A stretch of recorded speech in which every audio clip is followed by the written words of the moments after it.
Good morning, everyone. Welcome to our third session of the Nonprofit Management Institute. Again, my name is Rebecca Beck. I'm the Education Manager here at the center. We're delighted to have you all join us. We'll be talking about strategic planning today. And we've got some screens that are rotating as people are joining. A reminder, today's session is recorded and we'll be sharing that recording in the wraparound email along with some other handouts and resources. With that said, I think we'll go ahead and have Jean say hello and then we'll keep rolling. Terrific. Thanks, Rebecca. And welcome everybody back for our third session. We have really had a packed information session each of the last two. And I would suspect we're on for some more fully packed information coming down from Dr. Palmer. As we open, I'd like to again acknowledge our supporters, the Triangle Community Foundation, and our partner, the Guilford Nonprofit Consortium.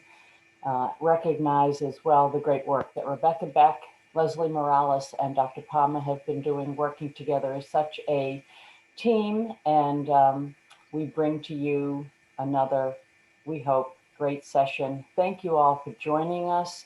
It's so important to do this work for the benefit of our organizations and for our own professional growth. So thank you all for making the time to be part of this institute. So with that, I turn it back over to you, Rebecca. And I am going to just listen in. I'll go mute and turn my video off, but I'm here in case anything comes up. Sounds good. Thank you, Jean. Appreciate that. Welcome. We have mentioned that our sponsors and partners, Jean mentioned it, they help make this work possible and help bring this wonderful training to you all today. So with that, we'll go ahead and I'll skip to the next screen. And Dr. Palmer, you want to walk us through the agenda for today? Sure. Good morning, everyone. Welcome back. We're so happy to see you and looking forward to our session today on strategic planning. We will begin our session as we have for the past two sessions, and that is doing introductions. And we'll do a little bit of a review and reflection of session two. One of the things that we ask of our participants during the Institute is to give us feedback as we move along in the process. And what we try to do is to take from that feedback adjustments that we can make in real time. So we'll be making some adjustments as suggested by some of you as we move along. And of course, keeping in mind that our session last week was on board governance and program design, management, and evaluation. So as I said, we'll do a little bit of reflecting on that. And then our topic for the day, if you can believe it, we're going to spend about 2.5 hours learning about strategic planning, and mostly to help us to know how that process works, so that when your nonprofit organization is in need of that type of support and guidance, you will have a good understanding of how to either complete strategic planning internally, or if you choose to use another resource to help you do that, you will be up on how this process works. And then of course, we'll close out and you'll complete an evaluation, and on the other side of this, you'll receive wraparound information. So our touch points for today, we're going to look at, Rebecca, if you could go back. Yeah, thanks. Am I talking to Rebecca or Leslie? You're talking Leslie. Leslie. Okay. Leslie's driving. Okay, great. All right, great. So we will learn about how to get geared up for strategic planning. There is oftentimes a preliminary process or approach to strategic planning whereby nonprofit organizations prepare to plan, because we're not always necessarily ready to go into strategic planning. We will learn about needs assessments and how they work and how that aligns with strategic planning. as well as asset mapping. We'll take a look at our missions and visions. We'll practice some goal setting and establishing objectives. We will work through the SWOT analysis in practice. We will highlight elements of writing the plan, implementing, monitoring, and tracking and evaluating and revising the plan. So a lot of our hands-on work, if I could say that, is gonna really be focused on goal setting, SWOT analysis, revisiting the mission, and so on. So those mid bullet points that you see on the screen is where we're going to do quite a bit of hands-on work. Hopefully you have, you can see that our institute is designed to be participatory, and it's also designed to be hands-on so that there's skill building happening in real time, as opposed to this being kind of a one-way lecture type of experience. So thank you again for being here, and that's our agenda for today.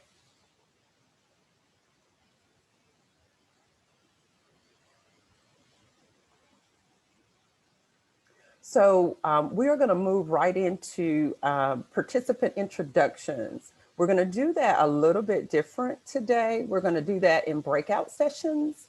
And in order for you to participate and walk along with us in this intro, we are asking you to introduce yourselves in your breakout by the city in which your nonprofit is located, and share the mission of your nonprofit organization with the members of your breakout session. So again, we're going to go into breakout session and breakout rooms, and we are going to introduce ourselves by sharing the city that our nonprofit is located, and then also share the mission of your nonprofit organization with your group.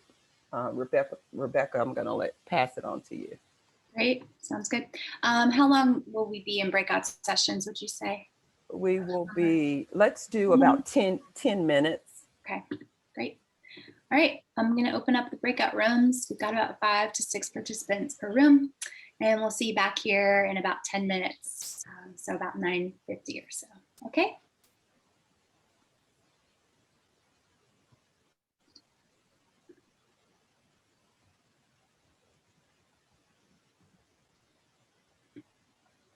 Okay.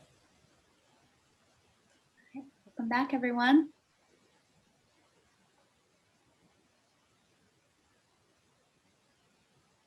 And we're all set. Okay. Well, welcome back from the breakout rooms, and hopefully we were able to start our morning off with just a little bit of chatter about our organizations and what the missions of our organizations are. Is there 2 or 3 of us that wouldn't mind sharing what your mission is? And again, remind us of where you are physically located.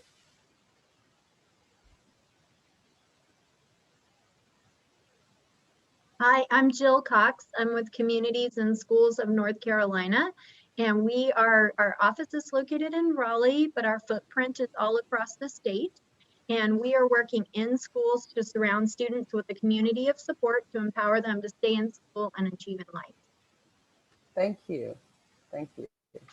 I think I just saw on one of the TV networks, it was a national story about a Communities and Schools program. So, yeah. Yeah, we just had a great op-ed piece that hit USA Today by one of our national board members, Shaquille O'Neal. So Yeah. check Okay. it out. It's pretty cool. Okay. All right. Can we get a couple more Sure. in terms of, so that was a shout out for Communities and Schools. I'll Good go. morning, everyone. Oh, it's okay. Go on, Ann. Sorry.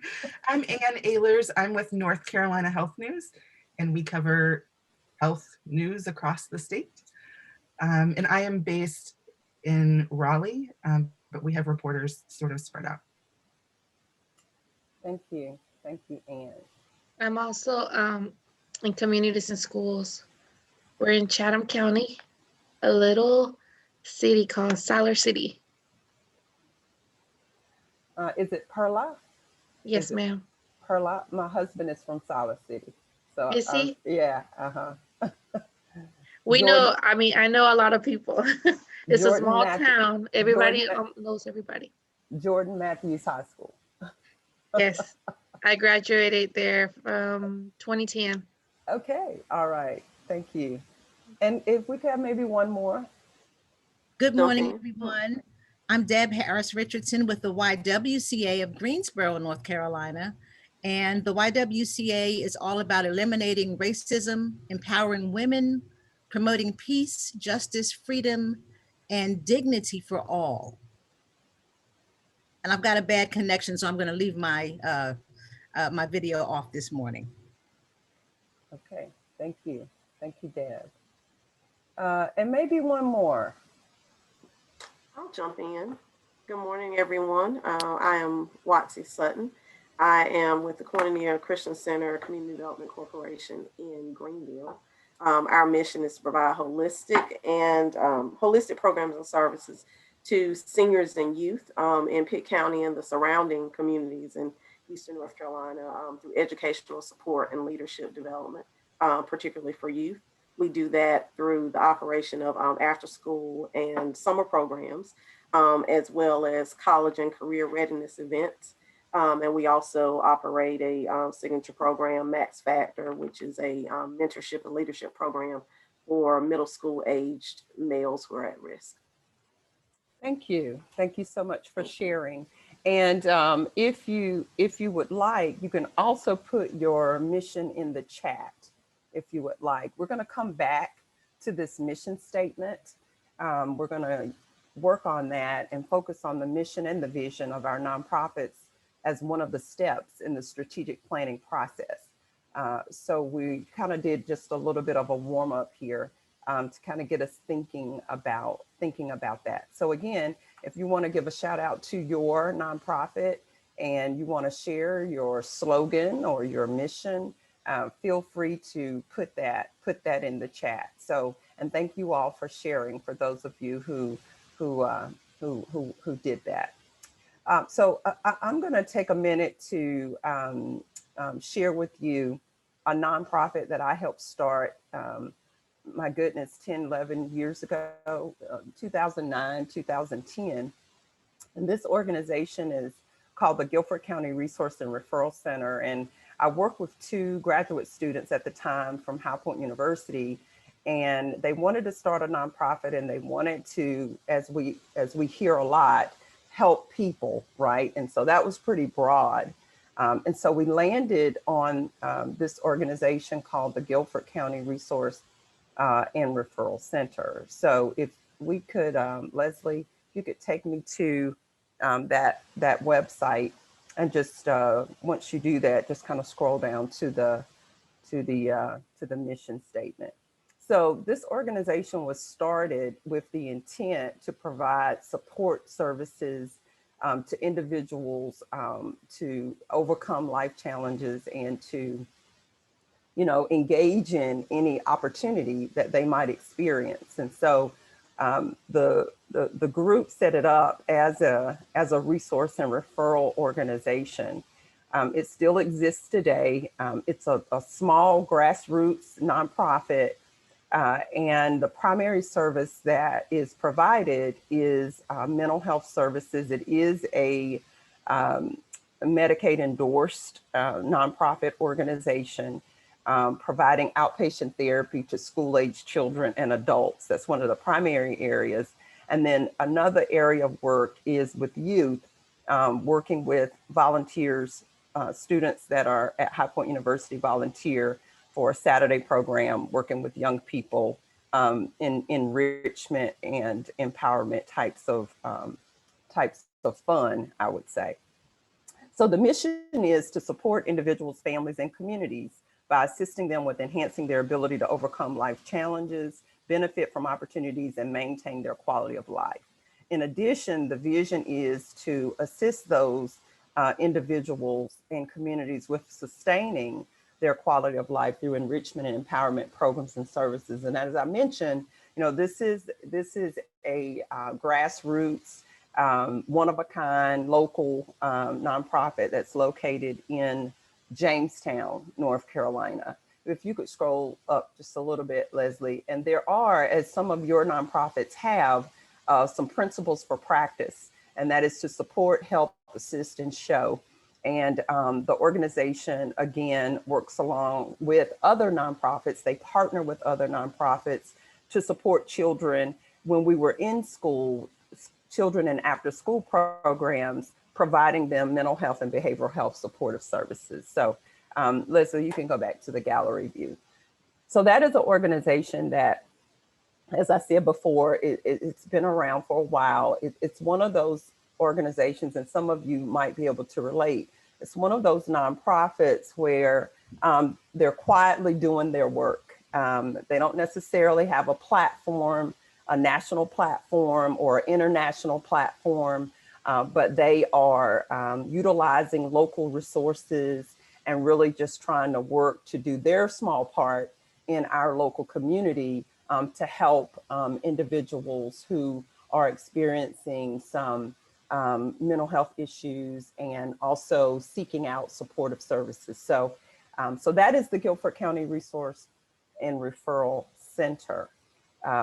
As we are going to be working on today, as I mentioned, the mission of our nonprofit organizations is really the heart of the strategic planning work that an organization would do or a nonprofit would do to begin to map and plan out its plans for the future. So we'll be reflecting on our mission statements and vision statements and working with that information today. So kind of keep it handy because we'll be reaching back to touch on that a little bit more. We can go ahead to the next slide.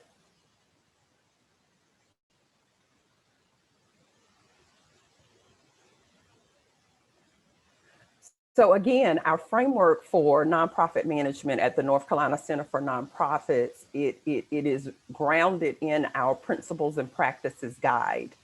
And we work around these principles to identify what our current management condition is so that we can assess where we are. And then from there, begin to identify ways that we would like to enhance our capacity. And we do that through trying to either begin or enhance these practices that we have learned are ways in which we can enhance the ability and the agility of our nonprofits to do the work that we do and to maintain that mission and to actually see that vision come to pass. So the capacity building framework guides all of the sessions that we offer in the Institute. So again, this is our guide, and this is where we really kind of focus on all of the different elements of the framework. And we've covered this in our previous session, so we won't spend as much time on that this morning. We can go to the next slide. So in terms of just reflecting on our last session, we did have really good feedback from the group about our work in the previous session, and some areas that we might want to kind of focus on or highlight this morning is around interviewing board members. And also I want to spend a little bit more time before we get into our new content on the program design, management, and evaluation. And Rebecca is going to share some information on how to engage in interviewing our board members. And then I'm going to highlight a few more areas and give the group an opportunity to pose any additional questions you might have about board governance. And then we'll move on to program design, management, and evaluation. Thanks, Dr. Palmer. We did have a follow-up question to the handouts and wraparound materials that we sent. that being around how to interview nonprofit board members, specifically questions that you can ask. This is a resource from Joan Gary. She's quite the expert and has quite the sense of humor too. I found this article was really interesting and gave lots of good perspective. So hopefully that's helpful to you all. The link is shared in the chat. And then also what's nice about this group is that in the chat, you all can share resources. So maybe there's, you've put together some interview questions, or you've put together any sort of tool that might be helpful in terms of onboarding new board members, evaluating them, any of those sorts of things. Feel free to share those in the chat with others. It's a great way for us to continue to share lots of great resources.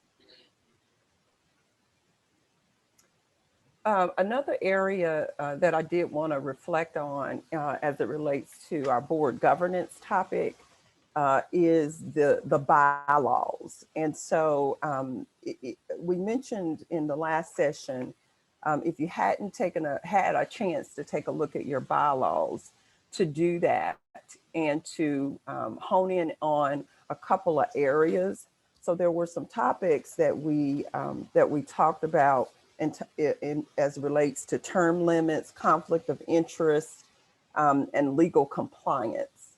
And your bylaws really help to highlight specifically in the bylaws, it will share with you the term limits for your board members.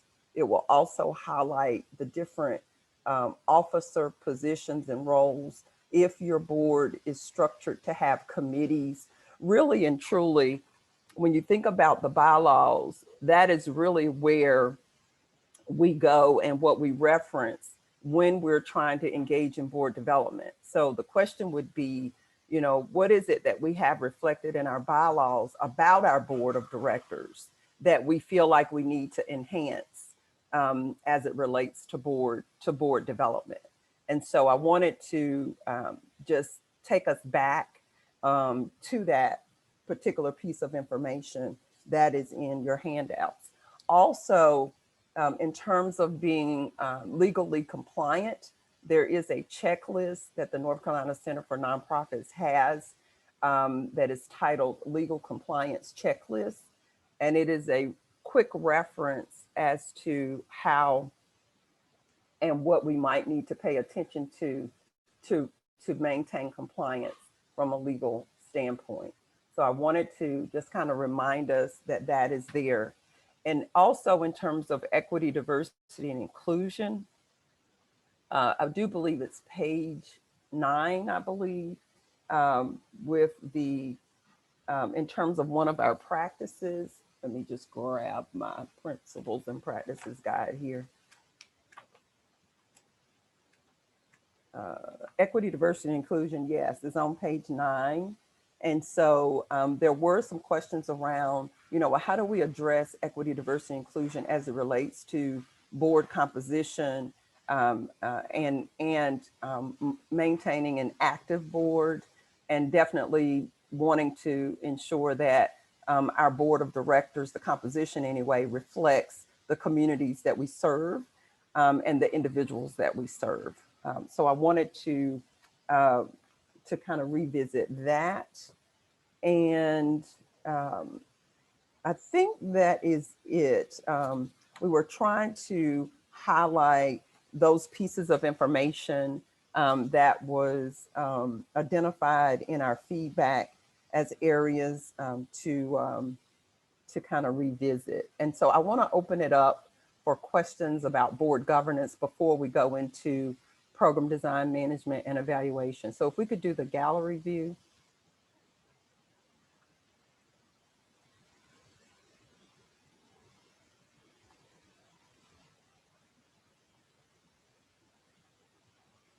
Okay. Any questions about board governance? I have a question about term limits, succession planning, sort of like staggering, and I'm not even sure the right way to phrase that. I think a lot of our organizations probably struggle with that.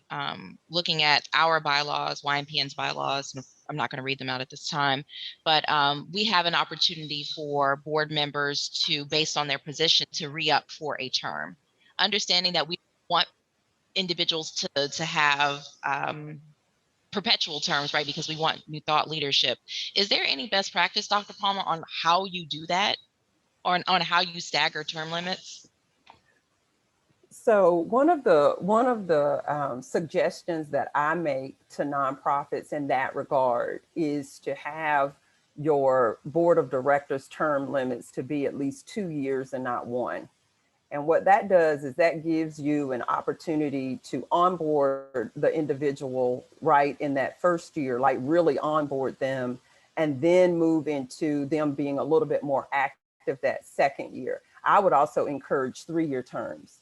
That can be changed in your bylaws. So if in your bylaws, let's just say you currently have 1-year terms, that is a task of having your board to agree and to vote and approve that you change the term limits. That's not a difficult thing to do, because I do believe it takes some of us a little while to really get acclimated to what it is that we're even being asked to do. And especially if this is the first board that you've ever served on, then you may need a little bit of time to just get adjusted before you can really identify what you might want to be more active around in terms of that.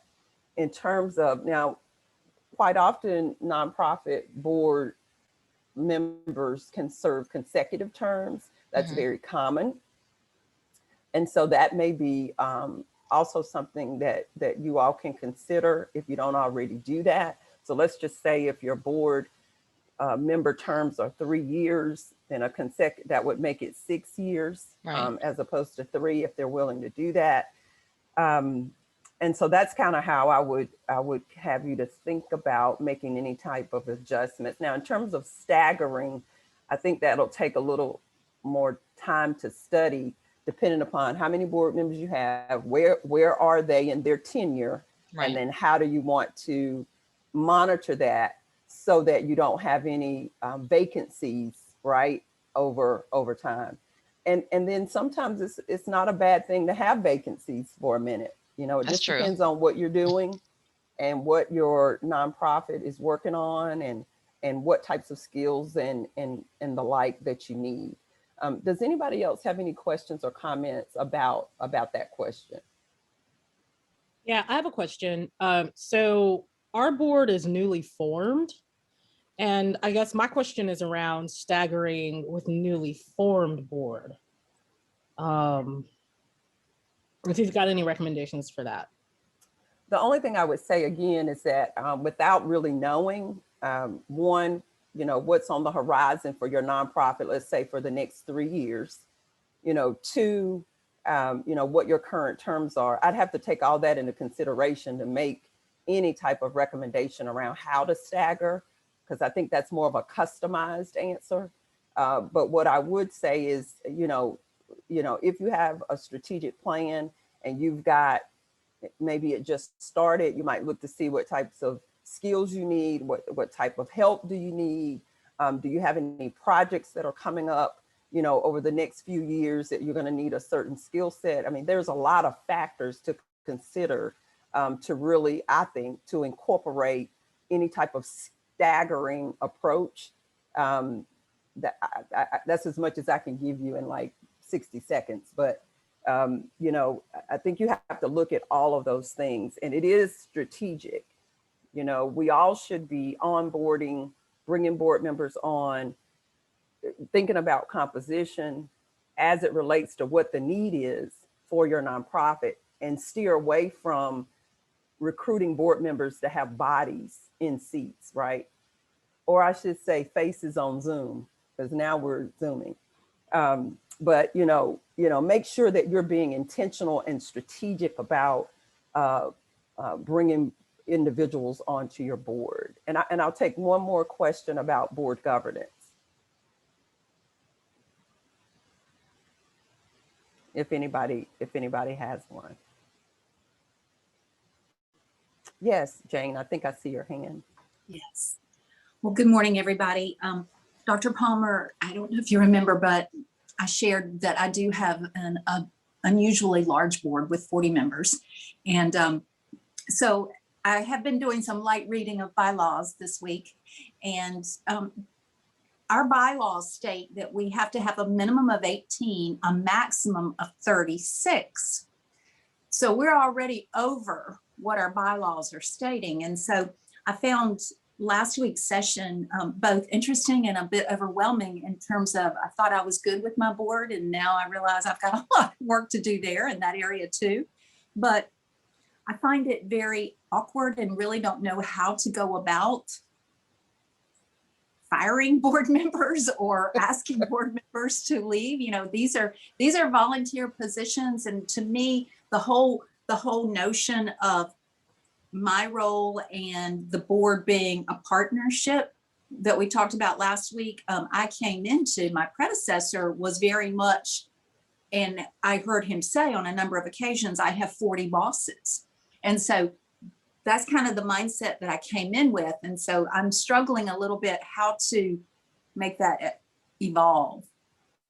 You know, I'm thinking, and full disclosure for those of you who are on the call, I chaired the United Way of High Point board years and years ago. So full disclosure here, I do have a little bit of insight as to Jane's board. But what I would say in general, it may be a good idea, Jane, to, as opposed to thinking about, you know, your terms, the 18 to 36, that's a guide, right? That's a guide. So you're not breaking a law. I know we're talking about bylaws, but you're not breaking a law by having 40.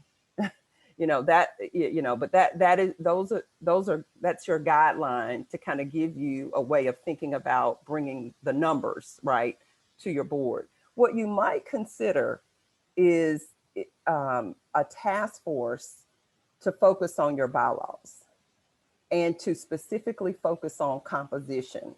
So that way you're not necessarily given a quote unquote directive, right, to change the bylaws or change the number. You as the president or executive director of your organization, that's a part of what our roles are, is to guide our board and to raise questions and to ask them to inquire or do inquiries, right, related to the work that we do. So I think it's very healthy, you know, to look at that. And it doesn't have to be a large number on your task force. It could be 2 people, you know, that are working with you to revisit that and just talk it through. Now, since you're a United Way, I would imagine that there are probably other United Ways the same size. You might look and see what their board compositions are and see how they are doing that. But we are in somewhat of a new day now, you know, in terms of thinking about the board composition. And so I think the timing might lend itself that that task would be well received, you know, by your executive committee, and have your executive committee help you pitch it, you know, as just a review.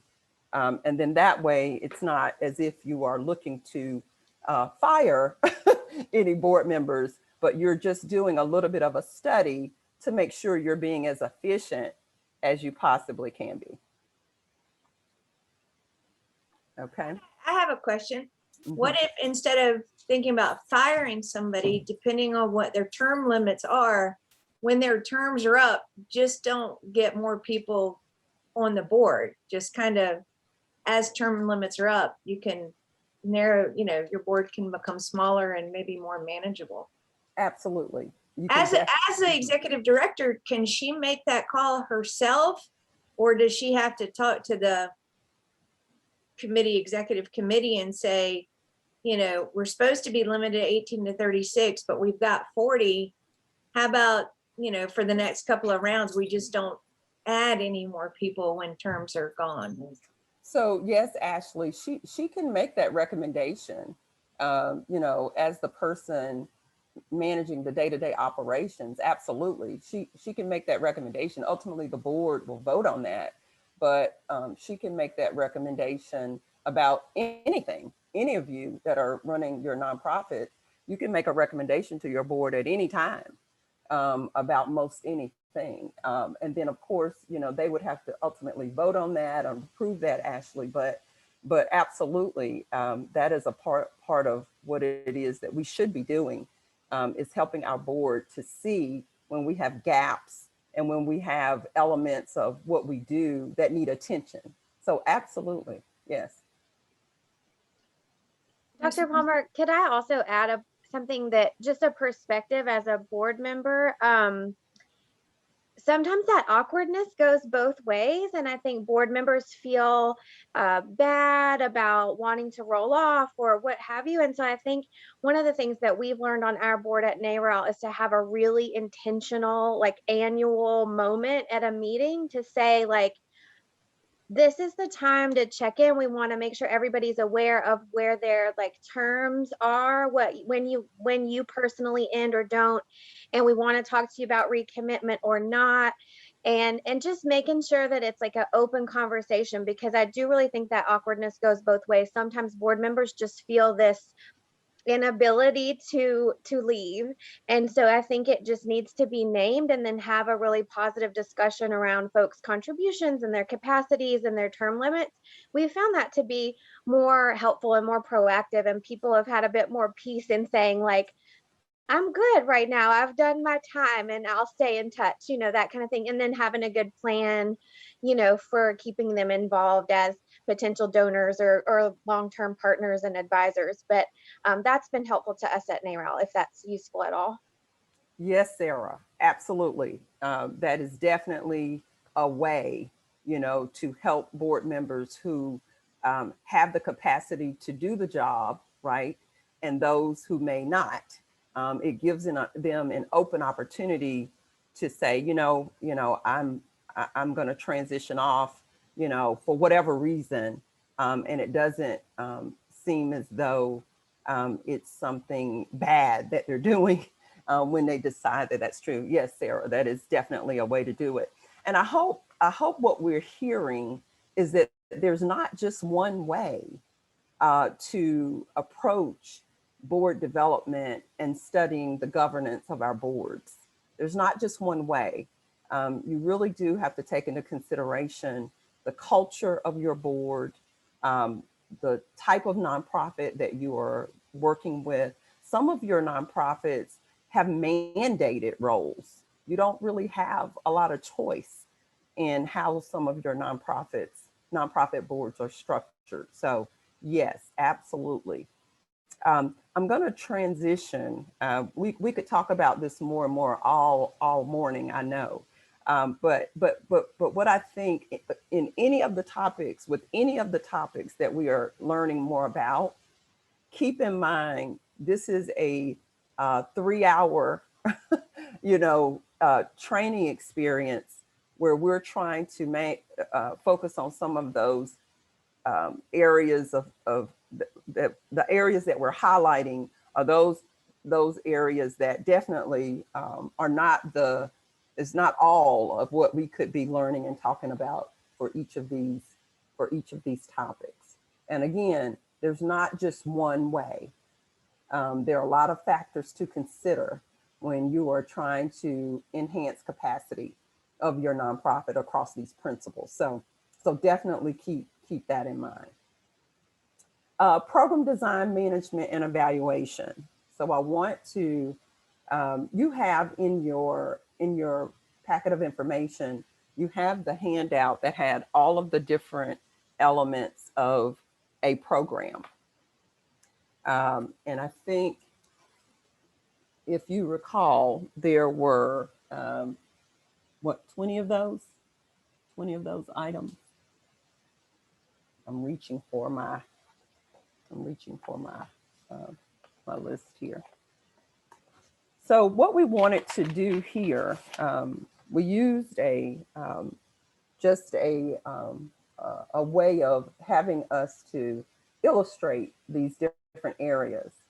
And we are, what we wanted to do was just kind of make sure that we understood, you know, what those elements were. So as a tool, we had you to illustrate that and then go back and number all of the items that was in your picture. And we just wanted us to use that reflection tool to help you to kind of see that. We honed in on the evaluation part of that list. And the goal there was to give you some tools to help you to revisit how you evaluate your programs, and also to suggest that with each of your programs, you have documented these different areas. So whenever you need that information, it's easy for you to retrieve it and to pull that. So if you have 5 programs, you would have 5 Word docs that would have all this information organized for you. Anytime you need it, you can edit it. Anytime you need it for a grant or to do any type of event where you're talking about programs, you can share it with your staff, et cetera, et cetera. So that was the intent of that time that we spent on that. It was at the very end. And so we wanted to go back and revisit that list just to see if any of us have any questions about any of the items on the list.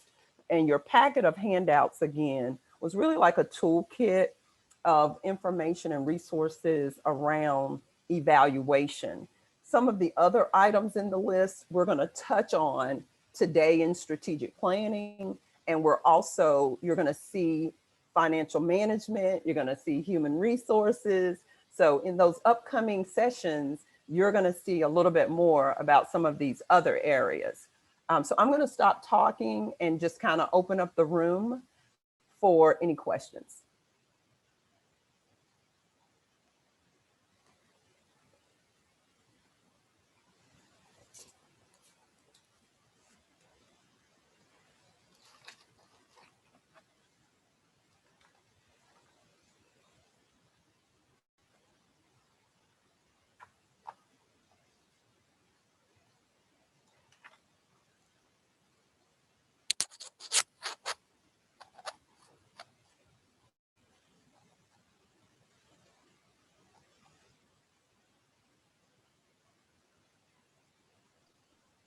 I'm not seeing any questions or hands raised.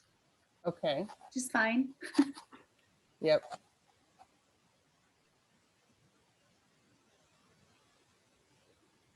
Sometimes silence is good. It gets us to think. It gets us to thinking a little bit. And so maybe we didn't start off with any questions, but we might actually have a question or two. It's so good to see everybody. And it's lots of smiles for early in the morning. Well, it's not as early, it's almost brunch time now, right? But yeah. Okay. All right. So with no questions, we're going to move into our new information and our new content, which is on strategic planning. And boy, do we have a packed session around strategic planning. What was your reaction to that packet of handouts? 50 pages, almost. Terry's clapping her hands. Oh my gosh. Well, we're going to work through all of that. So let's get ready for the workout, because we are definitely going to work through all of that. So our topic for today is strategic planning, and I am navigating multiple screens. So if I pause a little bit, it's only because I'm just moving around here on my laptop. And so let's go to the slideshow, if I could. There we go. So this is our list of work for us today. And like I said before, we're going to be doing some hands-on work as it relates to strategic planning. It's really kind of broken up into about 3 different sections. So it's the startup, preparing a plan, needs assessment, asset mapping. That's kind of part 1. And then the mission, vision, goal setting, and SWOT That's like part 2. And then the writing the plan, implementing the plan, monitoring, tracking progress, and evaluation and revision of the plan. That's part 3. So we're going to break it up into sections like that, and to get us through the next couple of hours of our time together. Rebecca, what I would like to do is for us to just take a quick 5-minute break. And then after we do our break, we will come back and we will get started with part 1. Okay, sounds good. We'll see you back here in about 5 minutes. Okay.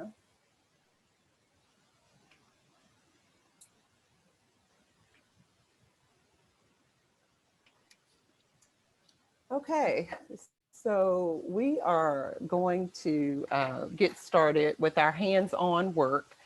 And if I could just say, just to kind of help you to, I guess, kind of know what the rhythm is going to be for the session. Again, we're going to, this is in 3 parts. Startup, preparing a plan, needs assessment, asset mapping. That's one part.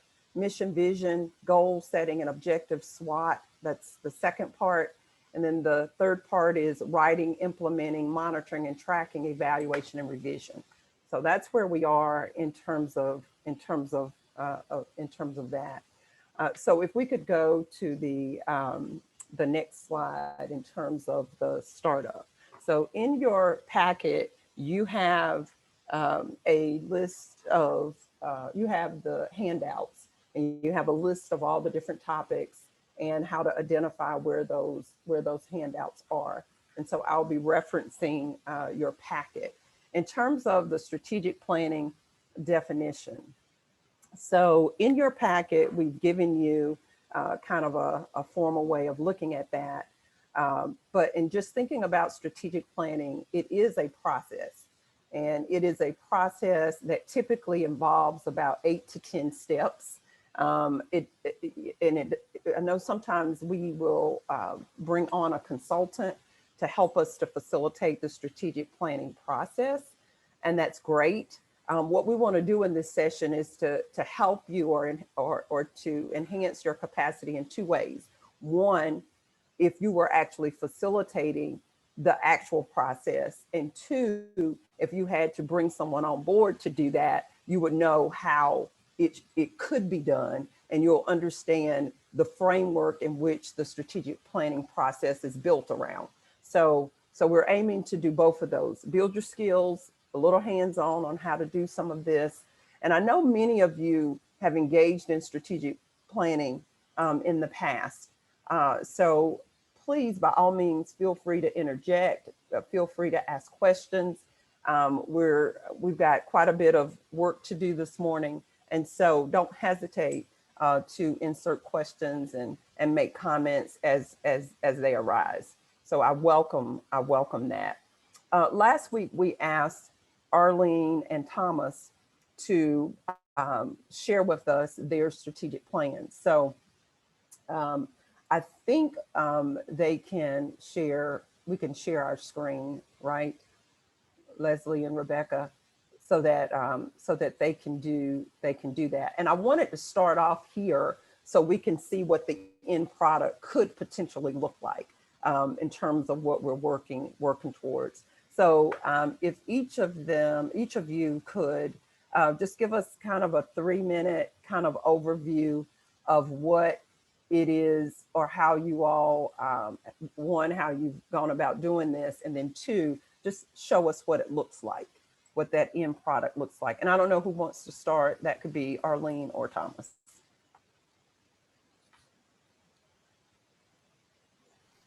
I'll jump in real quick. First, I also have to figure out the share screen. Oh, okay. It's always me, y'all. Even though I'm a millennial boomer or an elder millennial, because me and sharing screens just don't work. Can you all see the handout, or do you see the other screen? We see the handout. We see the handout. All right, so then I'm gonna go find my plan somewhere. It's so bad. All right, I'm going to stop sharing and then I'm going to find it again. Again, I'm Arlene Brown, the board chair of the Young Nonprofit Professionals Network. And again, our mission is to cultivate the young nonprofit professionals across the triangle by providing them with opportunities in networking, skill building, and resource sharing. And that looks a number of different ways.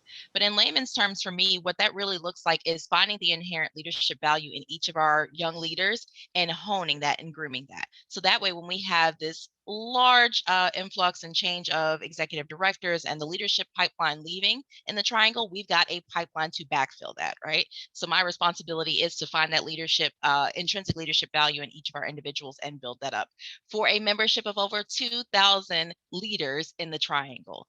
Obviously, that also includes technical assistance because Arlene cannot figure out where to share screen. I'm almost there, y'all. I just got to find the doc.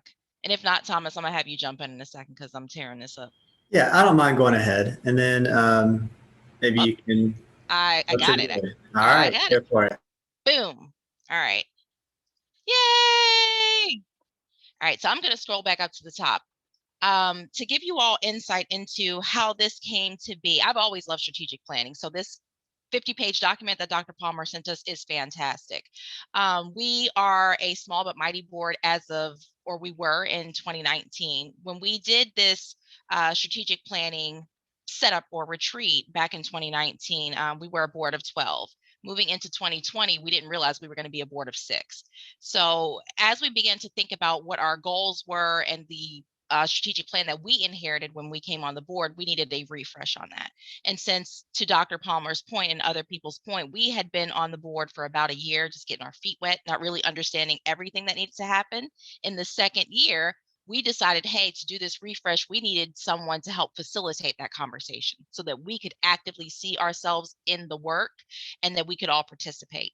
So we had this group called Good Stock Consulting out of South Carolina, all Black led, 3 powerful women who not only help us create the strategic plan, but also whipped us into shape in terms of board governance and engagement. Because again, we had a board originally of 19 condensed to 12 down to 6 in 2020. So what you all are looking at here is when we talked to Good Stock and when we all worked together as a team, we had 3 priority areas. The first being board leadership and culture, the second being succession planning, and the third being membership.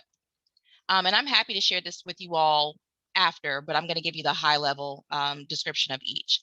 Within our plan and within each priority, we define goals. So board leadership and culture, for us, that meant creating a compliant and competent board. Because again, many of us as young nonprofit professionals had not served on a board before, didn't know what governance meant, or we weren't speaking the same language, right? So from that, we really need to make sure that we were all on the same page and we all understood our roles in order to outwardly impact the work, right? Because again, with YNP and Triangle being all volunteer led, the things that we do on the inside of the organization are obviously reflected in the programming and professional development that we give your other professionals. So again, the goal here for priority 1 is to create a competent and compliant board. And then we walk through how do we break this plan out into tangible, measurable steps so that we can make it happen. So as you see horizontally, we stated what the goal was, the strategy on how we were to attack it, the measures to ensure that we are actually tracking it, the timeline, and the lead. What was even cooler is as we walk through each of the priorities and the goals, we decided that there's got to be another way to manage this stuff as opposed to going back to this document, a PDF, or going through a spreadsheet. So we adopted a program project management system called Basecamp, which exponentially transformed our productivity in meeting these goals and moving through our strategic plan, which also really did help to create a more compliant board. Rolling into priority 2, succession planning, and y'all, PS, we crushed all of our goals in 2020. It felt great. Establishing SOP and a plan for updating it. SOP meaning standard operating procedure. A lot of us came in with our work and we didn't have a guide to help us understand how we deliver the work of creating programming or delivering a summit, which we do every year, or even for the board chair, what does that look like? So we were determined to give the individuals that came behind us a better opportunity than we did, and also an opportunity to move a lot faster to deliver the work. So we worked through creating standard operating procedures and a plan for updating them, which has turned out really well.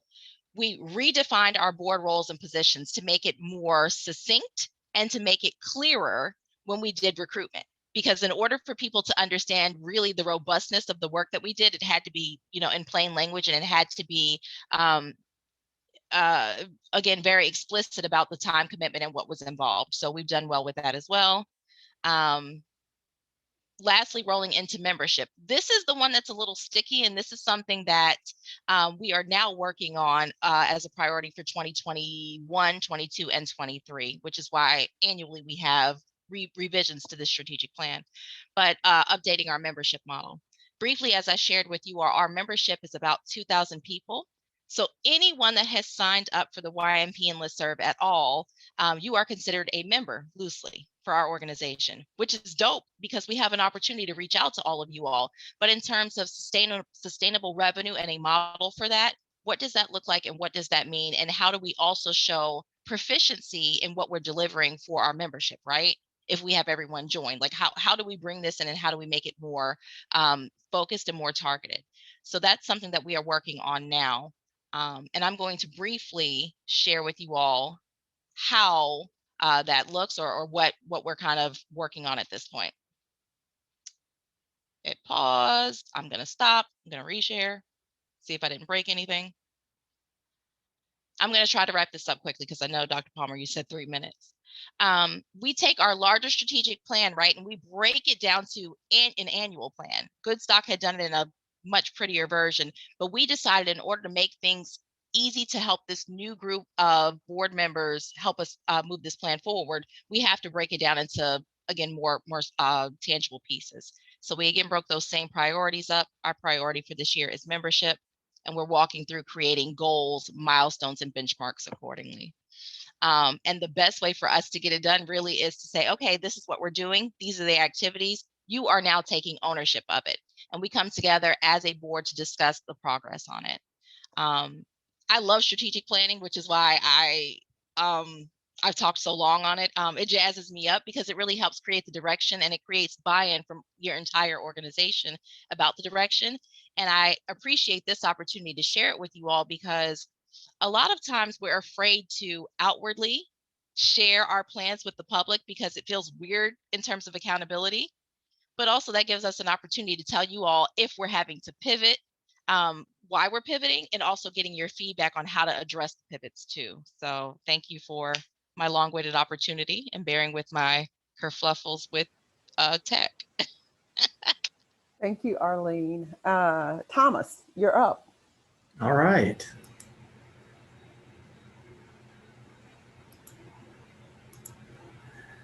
So we also went with a consultant, and we had 6 goals, and one was around board of directors, remote staffing structures, because we do serve the state of North Carolina, but based in Raleigh. I'm going to probably spend most time talking about the program model because that's my area.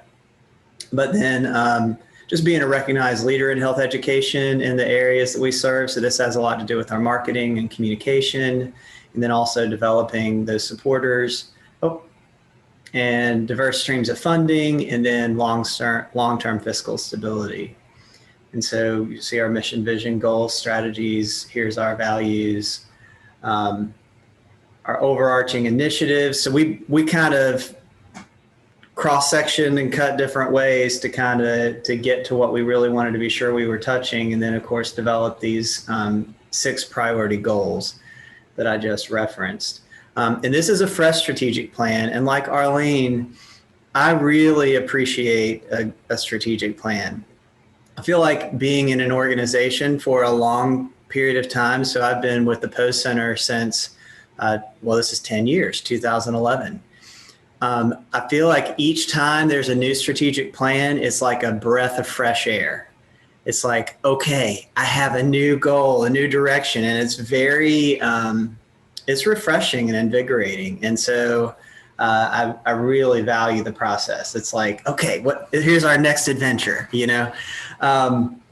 So for objective one, again, similar to what Arlene had, we've got the strategies, who's responsible, how are we tracking the progress, what are the deliveries and timeline, and kind of what's the status for tracking that. And like Arlene's, this is a living document. So it's going to be edited and changed as times and things change. But you can see here, one objective under this goal was identification of people with needed expertise, diversity, and geographic community involvement. So our board has historically been very triangle focused.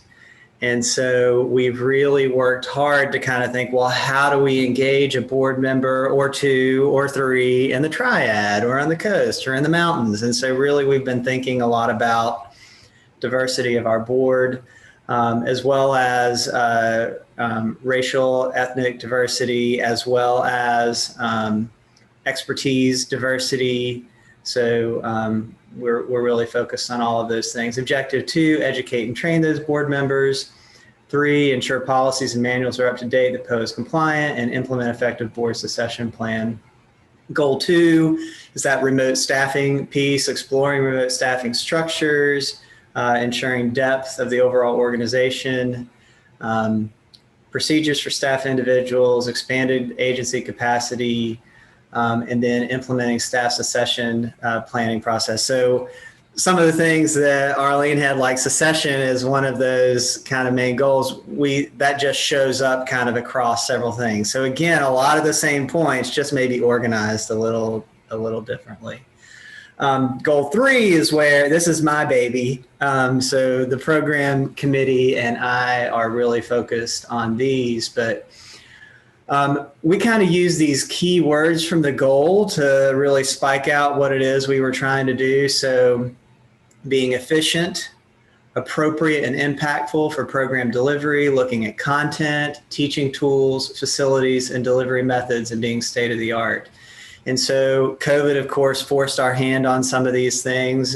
We were already planning on moving into the more online or remote, because you can't necessarily be everywhere in North Carolina physically all the time, but you can have great resources online for young people and families to access.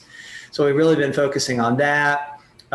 We, in our last strategic plan, put in so that our Cookwell Kitchen could be remote. And so it's set up as a Zoom rooms, and during COVID, that ended up being like, wow, it felt really foresightful to have that set up, because that ended up being one of our kind of staple programs during COVID. We were able to continue lots of cooking programs remotely.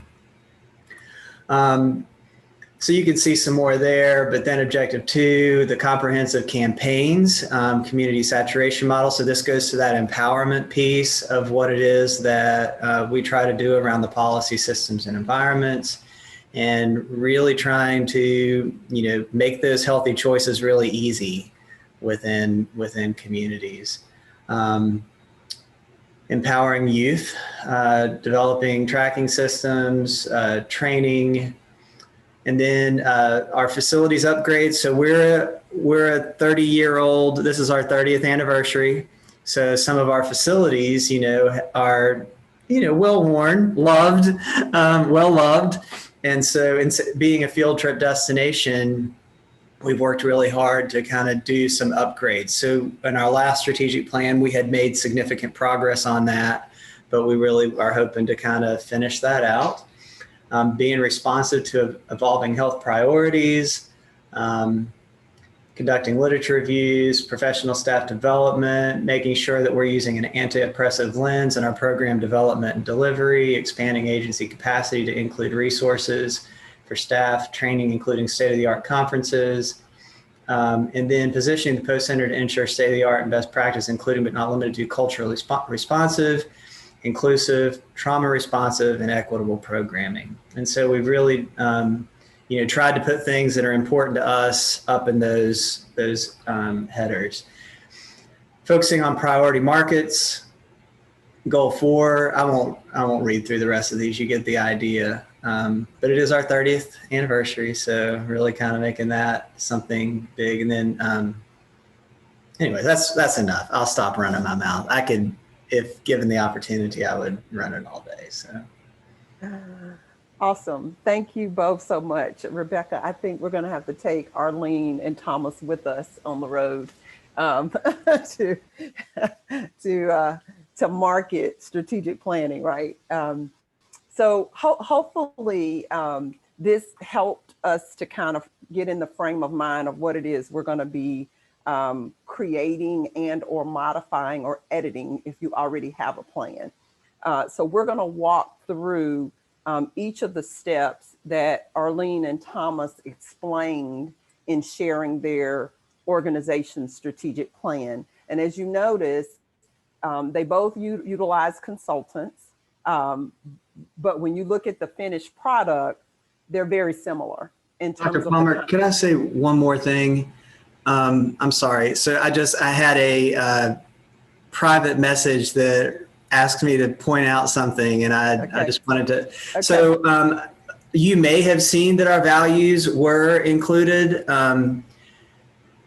but we definitely focus on that diversity, proactivity, integrity, communication, and respect. So those flowed in, especially, you know, again, for the program where you saw that anti-oppressive lens, the equity, those kinds of pieces. We really tried. Our core values are so critical. We've even revamped our interview questions so that whenever we interview someone, we interject every one of our core values and ask them to respond to those. But I apologize for interrupting, but I didn't want to worries. I didn't see it until after I was done. No worries at all. Definitely keep those questions and comments coming. That's why we're here. We all have something to offer in this space. And so we welcome that. And again, you know, the idea is for the strategic plan to be useful, you know, for it to make a difference and not that it's just an exercise. And I do think those resources that are out there to help nonprofits walk through the strategic planning process have adopted that posture as of late, you know, that it is not just a deliverable bound in paper form, but it is a instrument, a tool in our toolkit that really is the heart of managing the entire nonprofit organization. So hopefully that is the takeaway in terms of what you saw with the presentations that we just heard. We should be using the plan to help us manage the nonprofit. It should be created if you don't have one. You can do a strategic plan on a low budget. So we can talk about that too. It doesn't necessarily have to cost a lot of money in order for you to get the same type of tool when you're finished. The other thing to keep in mind, the process itself it changes things.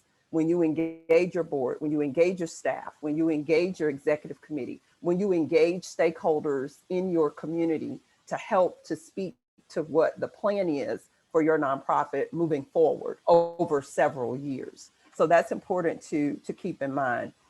It does help us reset. It revives some of us. It's inspirational in some ways, or at least for some of us who are strategic planning geeks, right?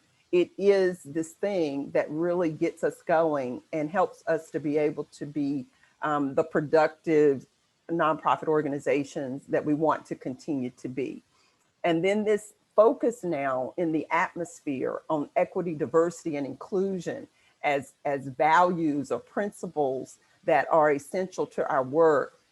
We are starting to see more of that, as Thomas described in his plan or in their plan. We are beginning to see more of that. And as I've mentioned before, there is more than one way to approach strategic planning. It is not the same for every organization. So we're gonna move on into more of our content. We're gonna start off at kind of a slow train pace, and then we're gonna pick it up and move a little quicker once we get past the second part or kind of midway of the second part. So I'm gonna move us along so that we can stay within our time frame and cover all that we need to cover. So Rebecca, there may be some items in the chat, but if we could hold those or questions, I need to get through some content, and then we'll circle back around to some of what we see. So you do have in your packet a definition of strategic planning and what strategic planning is. We've had two great presentations of layout and approach to doing our strategic planning. In your handout packet, we have a quick little, not test, but a little worksheet for you. It's titled Truth or Myth. And so if you could take that out and go ahead and answer those questions, and then we'll just take a couple of minutes to do that. And then I will speak to the answers to those, and we will.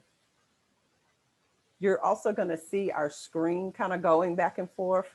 We're going to be showing you handouts that you have in your hand. And then, as you know, as trainers, you know, we have supplemental information as well that we may show that may not necessarily be in your packet. So as we need information, Rebecca and Leslie are helping me populate some of that on the screen. So if you don't have something that you see on the screen, it's because it's a part of my toolkit to help us to understand what we're doing. So complete that worksheet for me.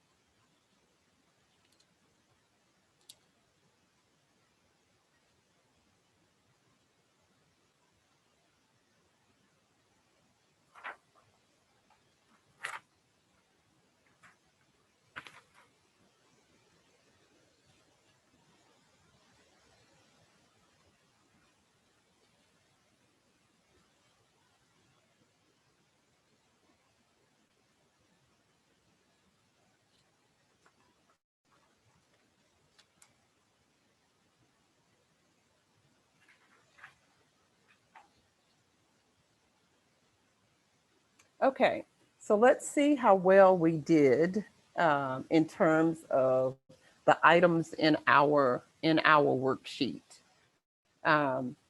Rebecca, the key is in the capacity building resources doc. It's looks like it's page 55 of that. So here are the answers to your truth or myths about strategic planning. So strategic planning is systematic. Yes, it is. It is a process and it is structured. So that is very true. That it's a substitute for the exercise of judgment by leadership.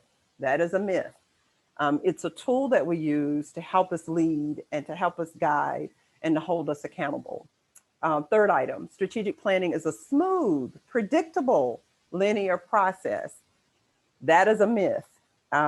It takes on a life of its own. The one thing I would suggest is to have patience, because depending upon what methods you use to collect data and information has a lot to do with that process. And just because it's not smooth doesn't mean that it's bad. It just means that it just takes time sometimes to get through some of the steps. Truth, number 4, strategic planning guides the acquisition and allocation of resources. It should help us to be able to see what we need more clearly. Number 5, the strategic planning process is about building commitment. Yes, it is. We need buy-in from our leaders, from our board, from our staff. And by going through the process, some of the dynamics that play out help us to become more committed, more focused, and the synergy is amazing when going through this process, kind of getting to the end. Number 6, a myth, strategic planning predicts the future. It doesn't predict the future. The strategic plan just by itself as this tangible document does nothing for us. We have to take that document and use it and apply it and really understand it and know it. So you have to spend time with it. For those of you who are executive directors or CEOs of your organizations, this is a guide to help you to coordinate and navigate and bring together all the resources at your disposal to see your vision come to pass or to work towards it in that time frame that the strategic plan is designed. And then lastly, truth. Strategic planning involves choosing some priorities. We can't do everything. In some cases, we don't have the capacity to do all the things that we've dreamed about or all the desires that we have.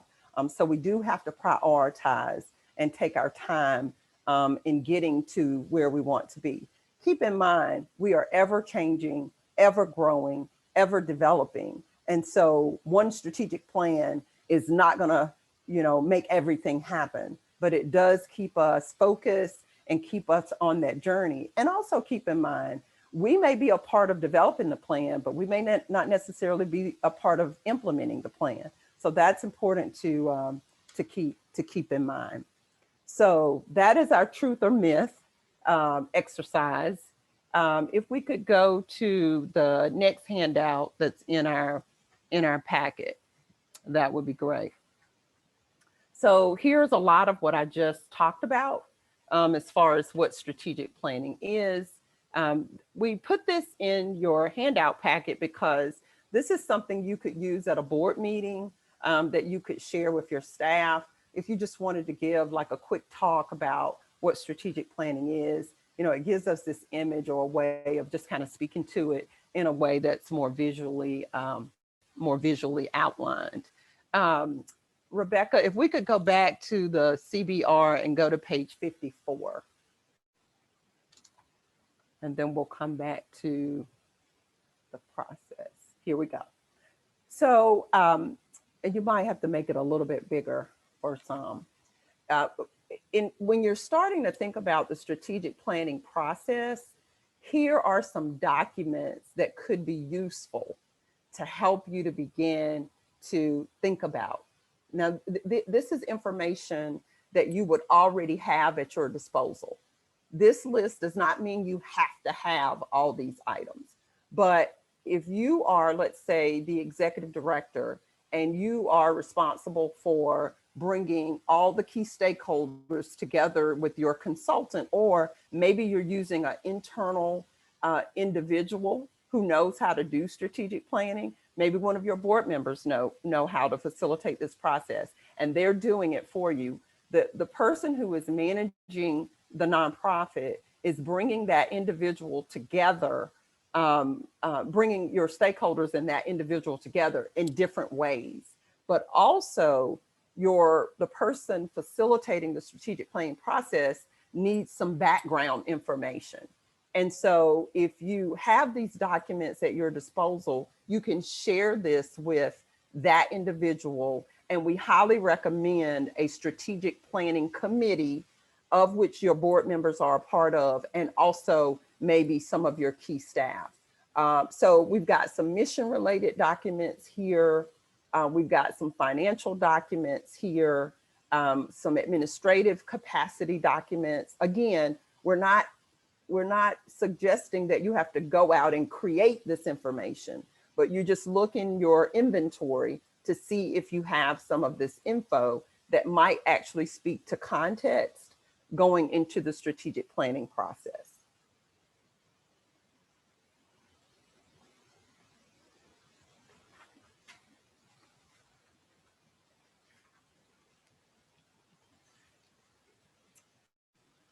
Transitioning to the next handout in your packet, the strategic planning process. So here we have your process set up into 8 steps. And as I mentioned earlier, these are typical, regardless if you're using a consultant or maybe you're using an internal resource. These are the steps that we typically walk through when it comes to strategic planning. If you notice the list that I explained for our agenda, and I said we're going to do these in parts, there are 3 parts, it reflects and aligns with this list. So we're going to walk through this. And again, don't hesitate to chime in if you have something that you want to add. So we're going to walk through each of these steps. You have another handout that follows that, the strategic planning choices. So you have some choices to make. Again, this is in your packet in terms of how you want to approach the strategic planning process. So in terms of, do you want to use an external or internal resource to help you to be able to facilitate the process? How involved do you want stakeholders to be? In terms of people that participate in your programs, your board, partners in the community. There are decisions to make around that.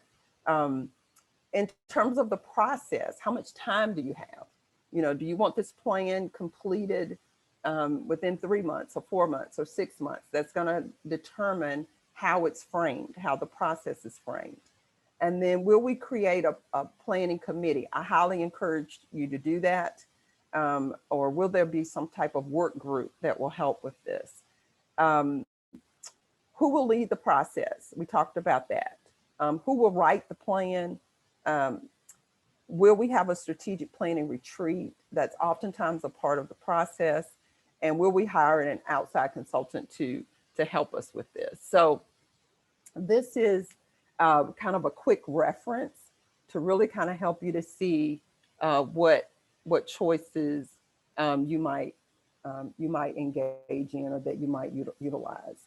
And then also in terms of, like we said, a strategic planning committee, you may very well use a strategic planning committee to help you to be able to facilitate this process. Are we ready to plan? That's our next piece of information. Are we ready for this? Oftentimes when I'm working with nonprofits, we have a preliminary phase where we kind of get geared up and get prepared. That may involve quite a few steps or tasks. So if you would go in your handout, we're going to do yet another pop quiz, right? Around, is your organization ready to plan? Are you really ready for this? If you're going to hire a consultant, or if you're going to borrow the time of a resource that may be offering this to your nonprofit pro bono, we want to make sure we're not wasting their time. And we want to make sure that you're getting your money's worth, right? In terms of if you're utilizing a consultant. So we put together this really quick little check-in to ask the question or answer the question, is your organization ready to plan? And so if I could have you to complete that, we'll just take a couple minutes to do that, and then I'll come back with comments about that.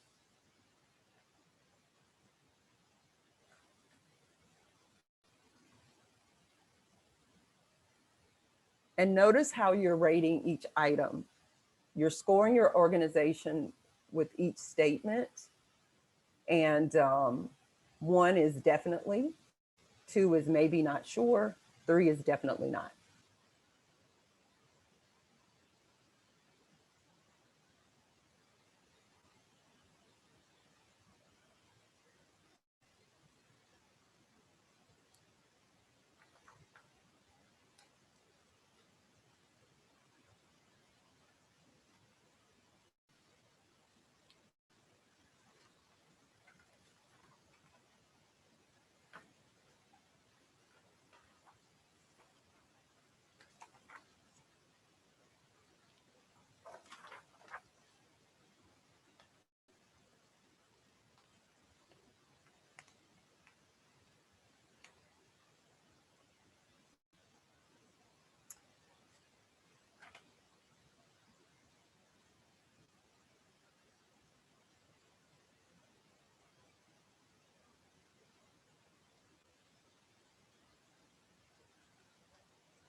Okay, I'm hoping that we've been able to work through the list. Now, in terms of adding up your items, you do have the score sheet on the next page in your packet to help you to know how to kind of score.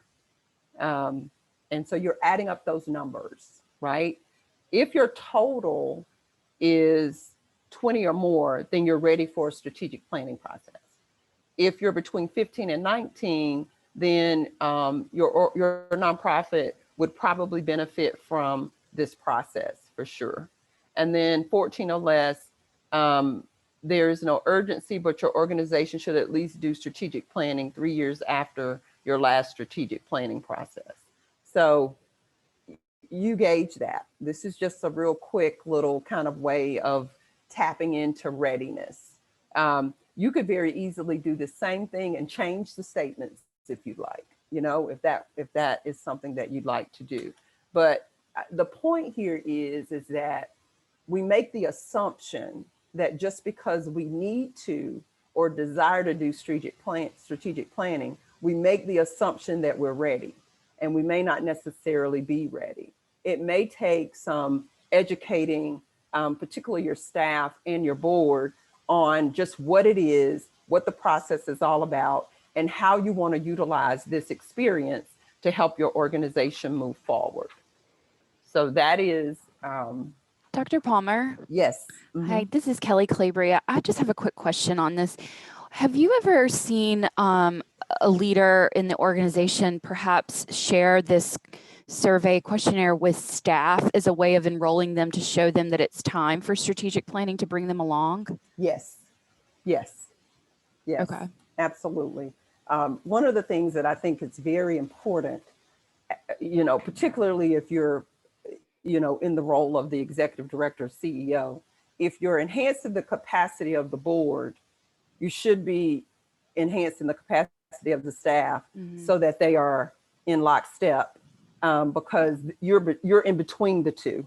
And if one is further ahead than the other, then it can create just a little bit of just non-productivity because you're trying to manage it and you've got one a little bit further ahead than the other. And I think it's important to disclose that, you know, as the executive director, board, great, wonderful. I think these are all awesome ideas. However, my staff, I got to get them. I got to get them where you are. They're not there yet. I want to respond, but we may not necessarily be able to till we can get our staff on board. So that's helpful. Thank you. Yes.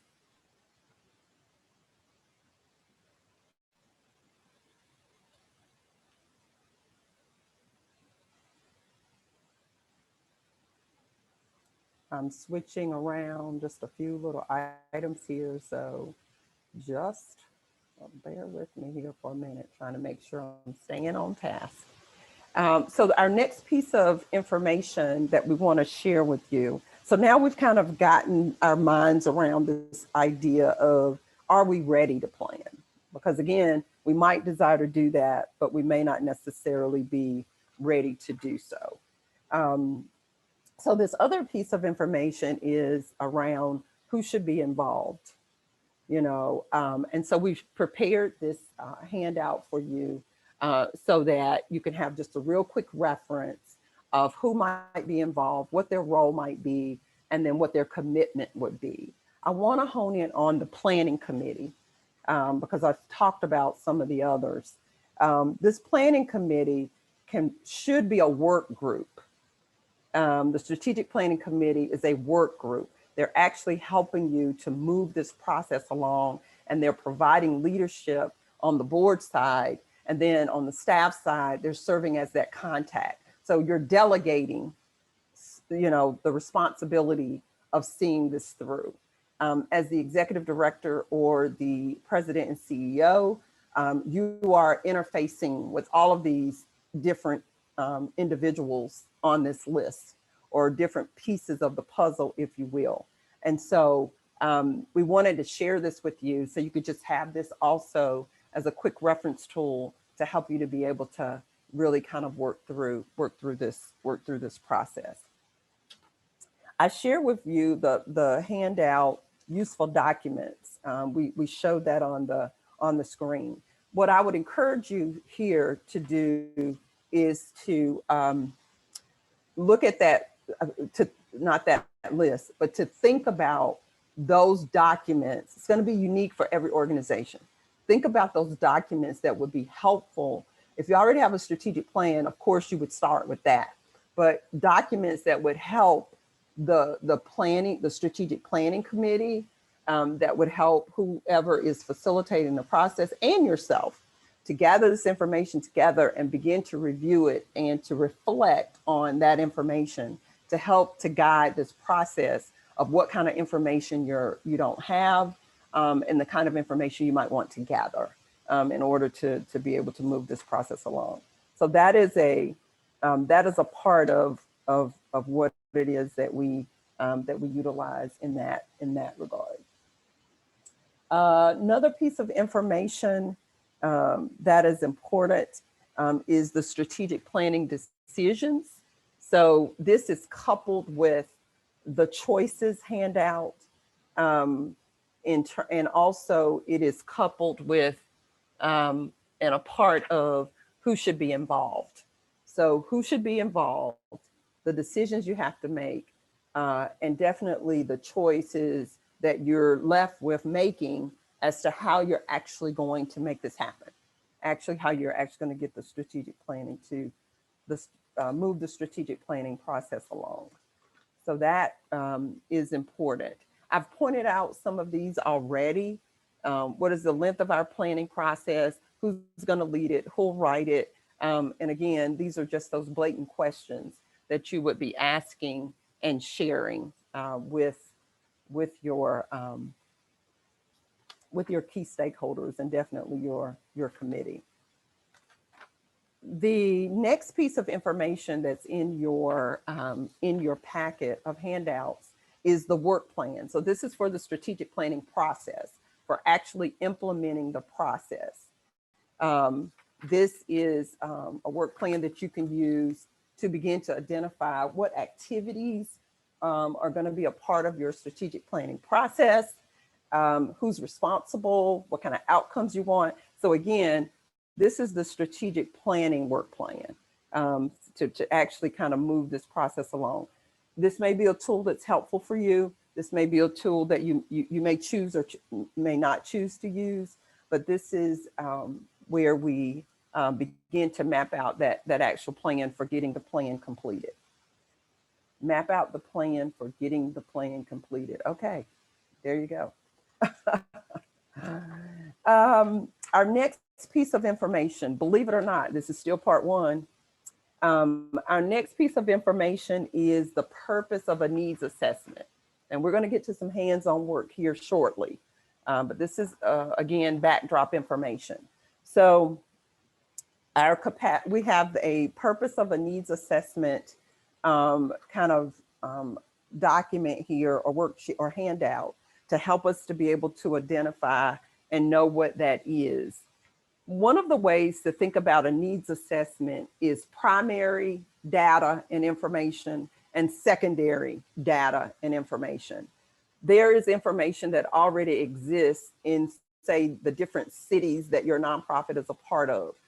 City government typically does some type of a needs assessment every 5 years for CDBG funding, for example. So there are some documents and information that already exist, but you can also collect primary information, and we're going to walk you through how to do that in terms of just trying to understand what are the needs in our community. The thing I want to point out here is that when you're reviewing needs data, or when you're reviewing data about, say, the focus of your nonprofit, maybe it's domestic violence, maybe it's to end poverty, maybe it is, education for school-age children. Whatever that focus is, you're trying to retrieve information that already exists to better understand the issue and to better understand, number one, where the gaps are and how your nonprofit's programming is going to fill those gaps.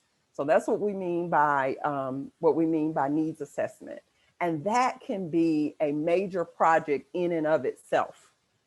So you have to kind of think about secondary information that you can access that has already been collected, already been gathered, that you can use to help talk about the needs that your nonprofit is wanting to help enhance or to close. So that is that needs assessment kind of definition, purpose, and overview. In your packet, you have a worksheet that I want you to complete. The next page is the needs assessment process. So the needs assessment process has a plan. Everything has a plan. The needs assessment process, there's a plan to do that. Oftentimes you are doing surveys with your stakeholders to find out, based on the programming that you offer today, what are some gaps from the perspective of your stakeholders, and then collecting the data from that, summarizing those results, and then sharing that information out to your stakeholders.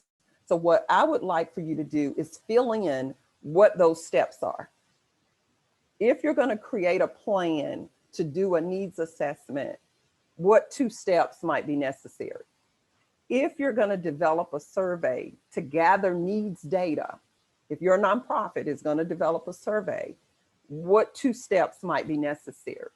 If your nonprofit is going to collect data from key stakeholders, what steps might be necessary? So I'm going to go silent here for just a minute and let you complete that information.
Okay, I know that was fairly quick, but we're going to show you the answer key.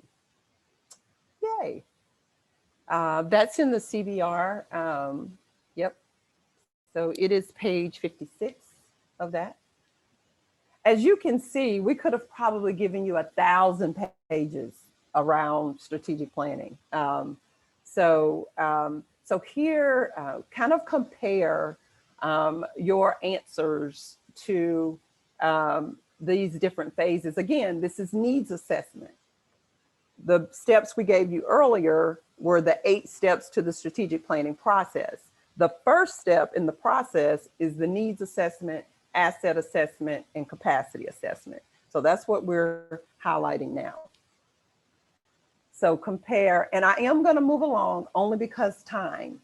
And then we will, once I kind of get past this content, I can revisit my time and see how we might be able to do a little bit more of engagement from you. So if you, and keep in mind, these steps could change for you. Again, I've said from the beginning, there's no one way to do all of what we're talking about, but this is to give you a guide as to how you might go about this. So the needs assessment process, in terms of, trying to understand need as it relates to the programming. Notice I keep going back to programming. We did that last session, right? Understanding how to design and manage and evaluate a program, because when we're doing strategic planning, a lot of what we're doing is laying out a roadmap for how we're going to continue to do these programs that we offer, or how we might need to change them or dissolve them, because there are times when we have to lay down programs. So here is your answer key. And again, you know, this could be different from nonprofit to nonprofit. So I don't want you to think, you know, that these are the only response. And you can fill in your sheet at this point too, if you'd like. I'm going to leave this up for like another minute. So kind of focus in on that and complete your worksheet with those answers. And again, I want to respect input, but I'm on a time. I got to monitor my time. So can you scroll it down to the 5th section? yes. There you go. Thank you.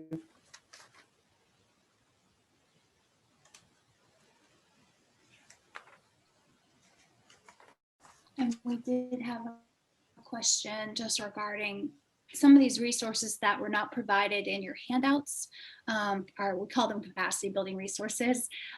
They will be shared in the wraparound post session. Yes. So we don't give you everything that you're going to get in the session leading into it. We like to save some things for the actual session itself, but we will get those to you. No worries. Thank you. Thank you, Rebecca. I can hear the sigh of relief. Right. Even though we're all muted, I can hear the sigh of relief there. Well, and imagine how stressed out you were when you first got that handout packet. It was 50 pages long. Imagine if it were more like 75 or 100. Yeah, absolutely. So I'm gonna just kind of move along here. We are up for a break here soon. So I want to go ahead and move along with what it is that what we're focused on. So this is, again, all about needs assessment. And one of the things that is typical is to survey our stakeholders. So if we could, the committee, we have a list of, if you're going to develop a committee, that's in your handouts as well. And then there's another page, another handout that follows that. What kind of time frame do you need to set up for the needs assessment? So again, that is there for you as a resource. If you could go to the CBR page 57, Rebecca.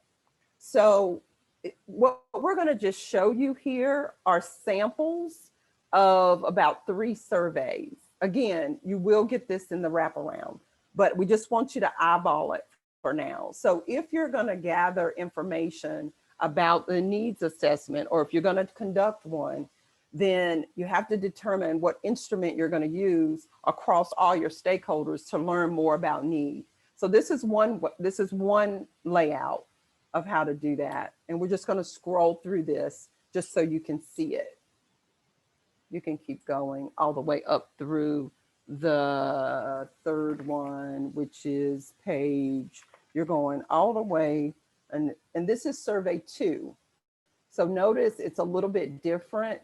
If you're gonna have something like this where you fill in bubbles, that's gonna cost you a little bit, because you're gonna have to, buy that type of service or apparatus to be able to collect your information. And then when you get to survey the 3rd type that we're showing you,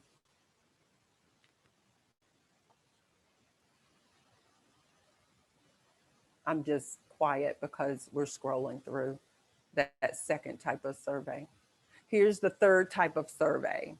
So you can see, the layout is different. The way you're responding to information is different. You can save money if you have a staff person that knows how to set up these types of instruments in SurveyMonkey or a tool like that. I noticed the question in the chat. The bubble example can be altered, if you will, that you can utilize or you can transfer some of those questions into a SurveyMonkey platform. And there are other platforms too, but most of us are familiar with the SurveyMonkey platform. Okay, so again, this is needs assessment. This is needs assessment in terms of thinking about, you know, how we might go about engaging in a needs assessment. The next area or focus is asset mapping. So in your, I'm going to have you go to your handout page and go to page 15 of the handout. So this is more supporting information for the needs assessment. You may decide that you want to do focus groups instead of a survey, or maybe you want to do both with your stakeholders. And so if you go to page 16, I think, on here, is that 15 or 16? Right there, yes.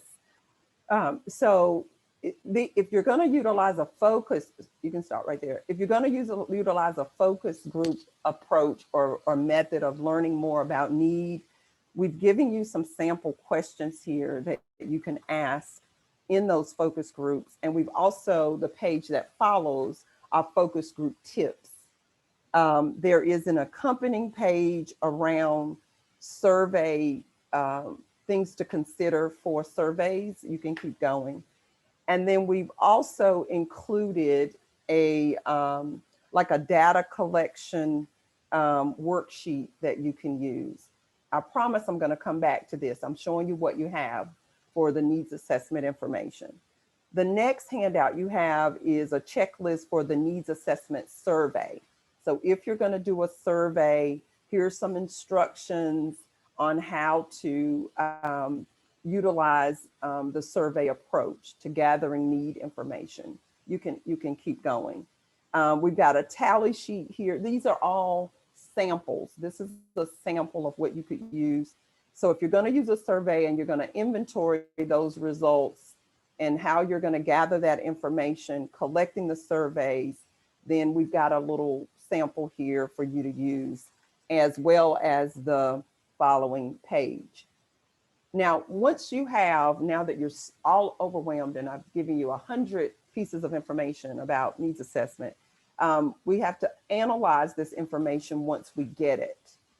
And then once we have all of that information, then we can decide how we're going to share it with our stakeholders, how we're going to come back and share it. Sometimes it's through a public forum. You can keep going. Sometimes it's through a public forum. Keep going. And then sometimes it is through a formal report. So in terms of just thinking about the needs assessment component of this. So I'm going to take a deep breath. If we could go back to gallery view. Needs assessment is pretty involved, which is why if you're going to do a strategic plan, you want to make a decision around if you're going to do a needs assessment, how you're going to do it.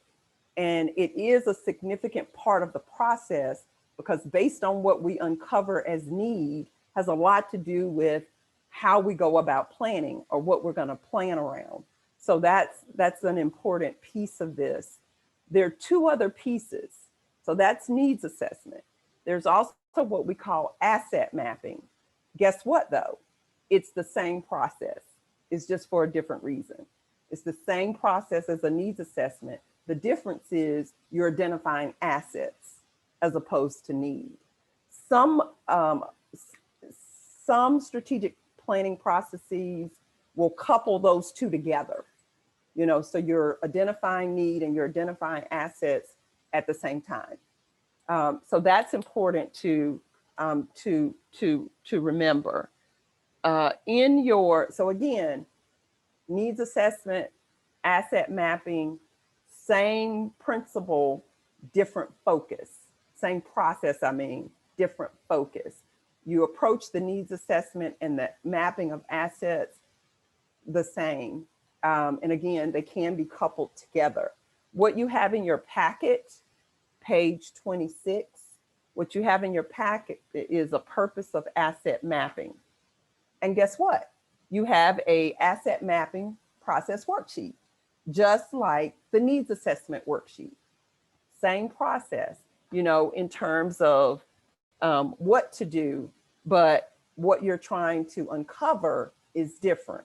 And I don't want to sound redundant, but I just want to drive it home because that's a lot of information around needs assessment.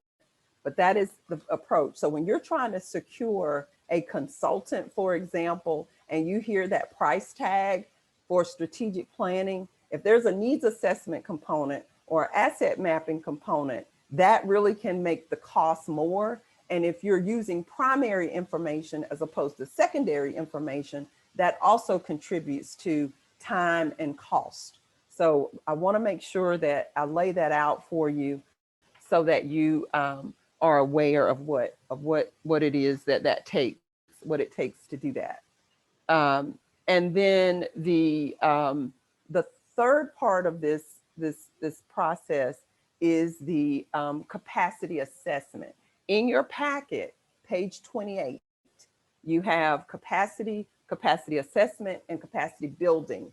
I highly encourage assessing the capacity of your nonprofit in the strategic planning process, because what good is it for us to develop these goals and all of this future work and not look at our capacity to do so? So those three pieces of information collectively is very helpful going into a strategic planning process. So you see why this is part one, because most of us have been a part of the goal setting and writing action steps and coming up with objectives, but there is this preliminary kind of part one piece of the process that oftentimes a consultant is doing, and your nonprofit is engaged to the degree that you're contributing by completing a survey or doing focus groups and that kind of thing.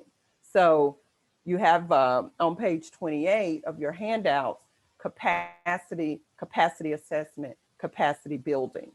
And so that's very important in terms of thinking about the work that is necessary, as I said before, to kind of get us geared up for actual strategic planning.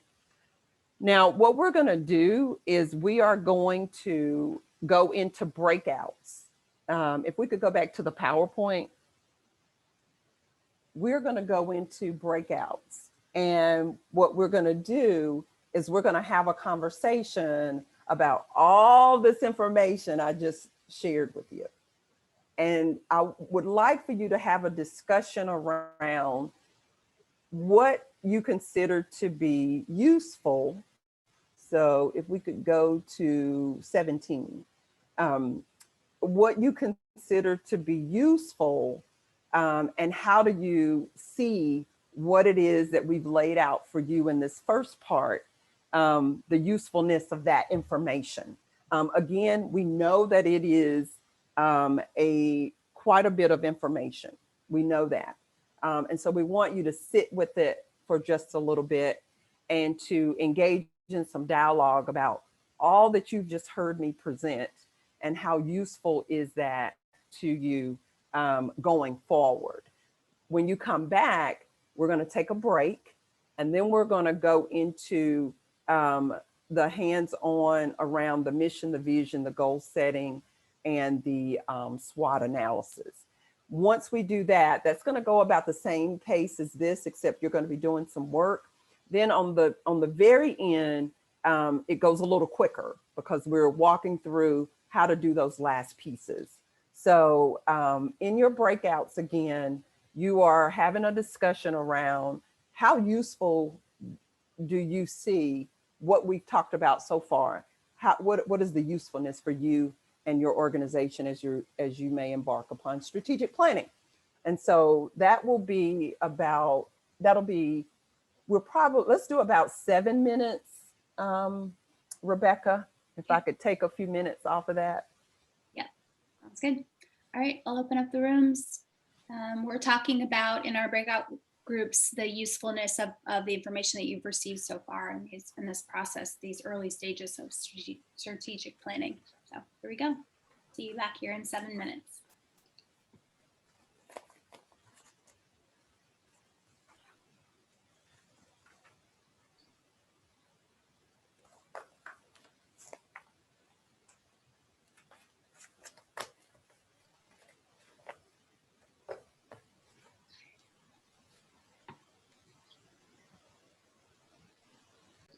And welcome back. Again, I'm going to be moving us along. The breakout sessions are intended to give us an opportunity to speak out and to be engaged and to digest that first part of information as it relates to strategic planning. What we're going to focus on with the remainder of our time as we huddled while you were in your breakout, is we're going to focus on the goal setting and goal writing and the SWOT analysis of the strategic planning process. What I want to point out to you in your handout packet is I want to point out page 29. So remember we talked about capacity assessment, and capacity building. Coupled with that particular handout are the principles and practices, approach, and framework authored by the North Carolina Center for Nonprofits. And so when we're looking at capacity, we are recommending and sharing this framework again. Remember, we learned about this in the very first session. And so I want to remind us that this is available to us as we begin to think about assessing capacity. So we assess capacity to determine how and what we needed going into each of these principled sessions. And now we're looking at capacity and framework again, as we're thinking about strategic planning. So it doesn't go away, is my point, is it continues to be a significant part of the work that we do in looking at these different areas of capacity as it relates to our institute. So I wanted to point out that that is in your in your packet as well. Moving forward with the next 2 pages in your handout sheet is mission and vision. So what I would like to do is to just give you a couple of minutes to focus on the mission worksheet. The vision worksheet would be utilized the same, but for the vision. So we're going to focus on the mission worksheet. One of the steps in the strategic planning process is, do we need to modify or edit our mission? Do we need to modify or edit our vision? And guess what? The needs assessment informs us. The asset mapping process informs us. The capacity assessment work informs us as to whether or not we need to make any kind of adjustments as it relates to our mission statement. So we're just going to focus on that for just a few minutes for you to do some note taking on the mission worksheet. These sheets look identical. They're used for the same task, but with a different focus. So you've got your writing your mission statement of your organization. And what we want you to put at the bottom is ways in which you might think that your mission statement needs to be tweaked or that it needs to be modified. Some of your mission statements, you're good. You know, it's not necessary to do that. And so we are just going to have you focus on that for just a couple minutes. Again, keep in mind, our goal for our strategic planning session is to educate us on what it takes to do strategic planning, but it's also for us to build our skills as it relates to some of the aspects of that process. And so this is something that you and your board and your staff can do every year. You can revisit your mission to ensure that you are still on course and that it still makes sense for your organization.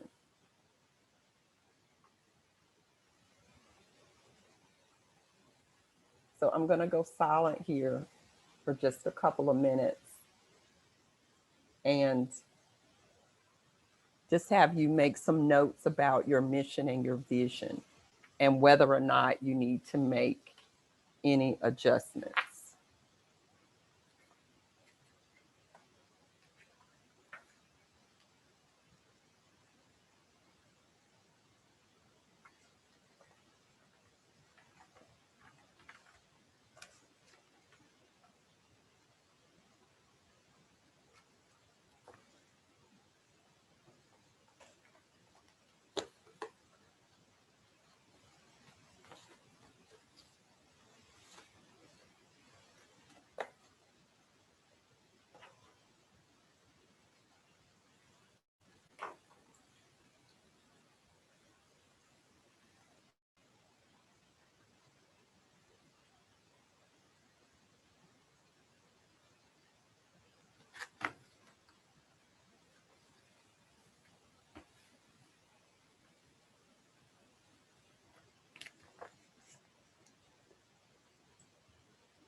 So again, the idea is that as a part of this process is to revisit your mission and revisit your vision and to make any modifications that you think you need, but to have that as one of the items on your checklist. The next part of our work is going to be on writing goals, action steps, and outcomes. Writing goals, action steps, and outcomes. And Rebecca, we're going to go ahead and take a 5-minute break. It's 11:55. We'll come back at 12 noon and we will focus on goals, action steps, and outcomes. Okay, sounds good. We'll see y'all back here around noon.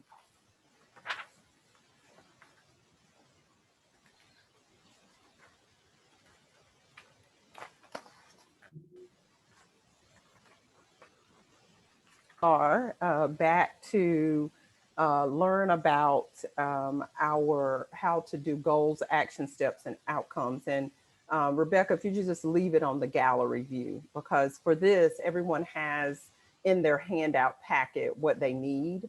And so I'll call attention to those documents so that we all know what we're going to do. So we'll conclude today after we finish our SWOT analysis. We will pick up in our next session on writing the plan and evaluating and monitoring and tracking. That information is more informative than hands-on. So we're good as far as moving that. I want us to take this time to focus on our goals, action steps, and outcomes. So just kind of mental note. And in your wraparound, you're going to have information about those last 3 as well. So we will get to that, but I want us to focus and hone in on this information.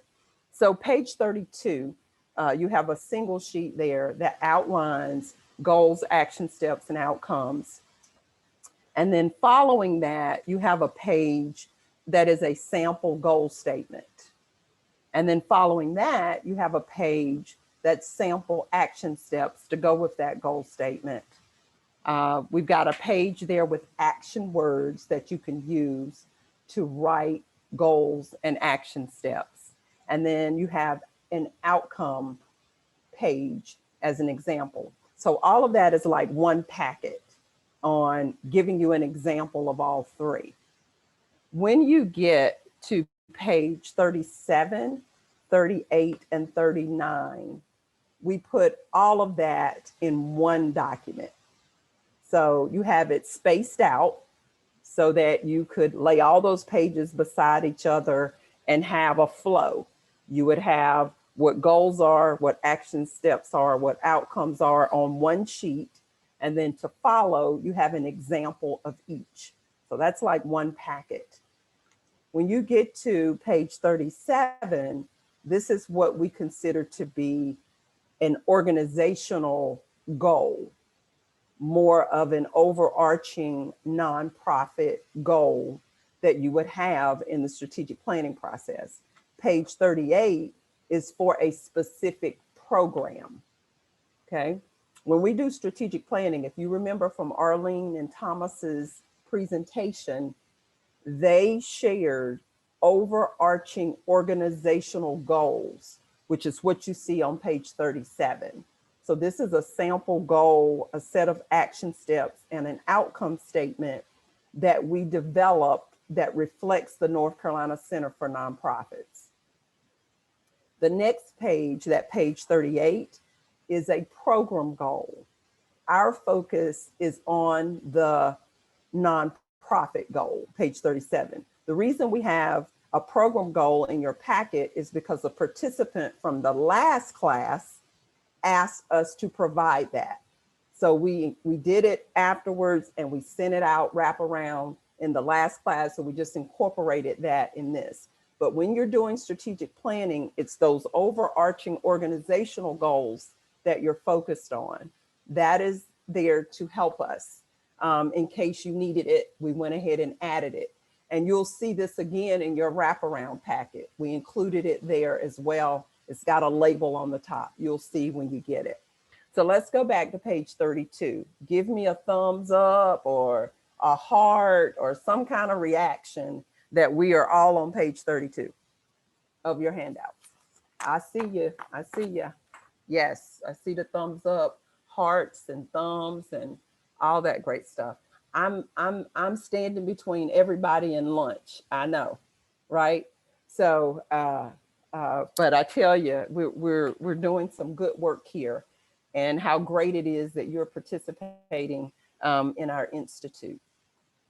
So this is, so if you're on page 32, we have given you an overview and a definition of what a goal is, and what action steps are, and what outcomes are. If you go to page 37 and you put page 32 and 37 side by side. Now, if you're looking at your screen, that's a little bit more difficult. If you've printed it out, then you've got them separated. But if you put those side by side, you'll see the alignment. We're giving overview and the what on page 32. We're given the how on page 37. So the what is a goal? What are action steps? What's an outcome statement? On page 37, we've given goal statement, action steps to go with it, and an outcome statement. Any questions? And you can unmute yourself.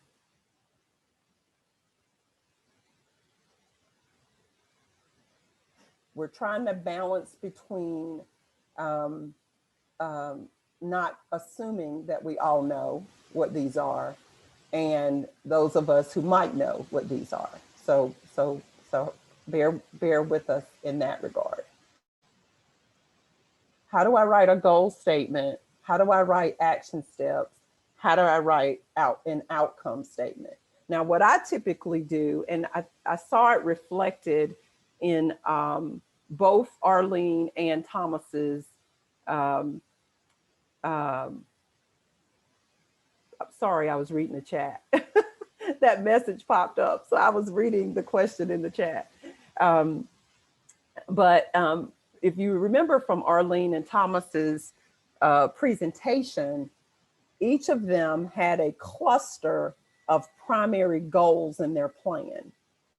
And they each also had either objectives or action items or strategies, or some people call them strategic directions. You can label those as you choose, but they're action steps. And then outcome, I typically do an outcome statement with the goal statement because it's overarching. And so we've provided you with that example. There was a question in the chat, but there was also a question before we went to break, and I don't want to forget it. Someone had a question around what is the difference between a needs assessment, asset mapping, and program evaluation. The needs assessment helps us to identify gaps in our community related to what your nonprofit does. So what are the gaps there? Asset mapping is you're identifying the resources that are available to address those issues, assets.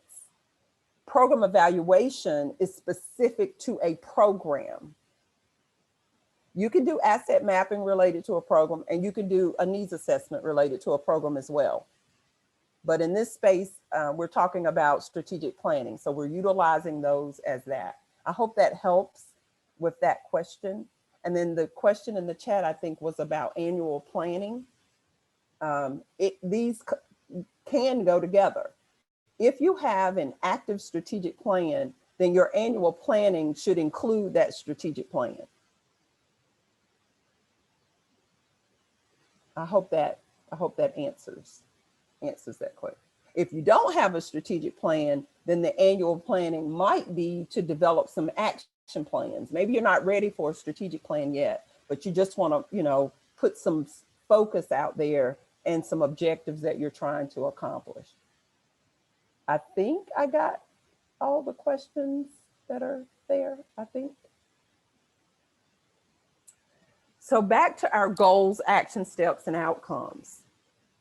Page 32, page 37 align with each other. Page 32 is the what.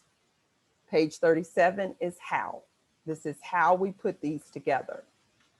Page 39, we want you to practice. Page 39, we want you to practice. We want you to practice using this worksheet to write a nonprofit organizational goal, the action steps and the outcomes to go along with it.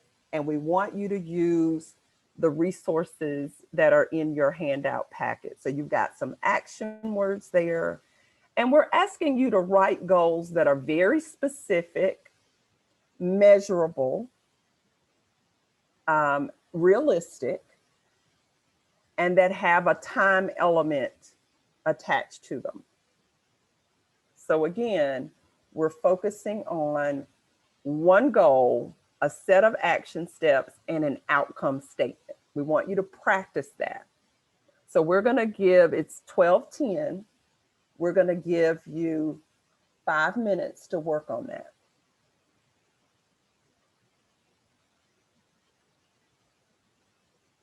So we're writing one, we're identifying one. And if you can recall with Thomas and Arlene, they highlighted what some of their main goals were, what they were anticipating as outcomes and objectives to get them there. So that's what we're asking us to practice. Let me get some reaction. How are we? How are we doing? Can we move into this activity? Okay.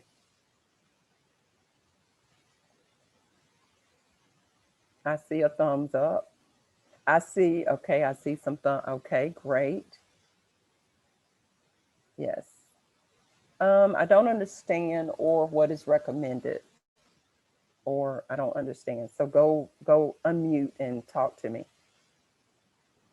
Hey, that's me. I was trying to ask if it's best to identify goals or outcomes first. Like, what are we trying to achieve with our outcomes, obviously, and then arrive at goals from there, or what's recommended? I do it that way, but that's not the only way. I do it that way. I write my goal statement, then I do my outcome statement, and then I come back and do my action steps. But it doesn't have to go in that order. It could go in a different order. Okay, thank you. Uh-huh.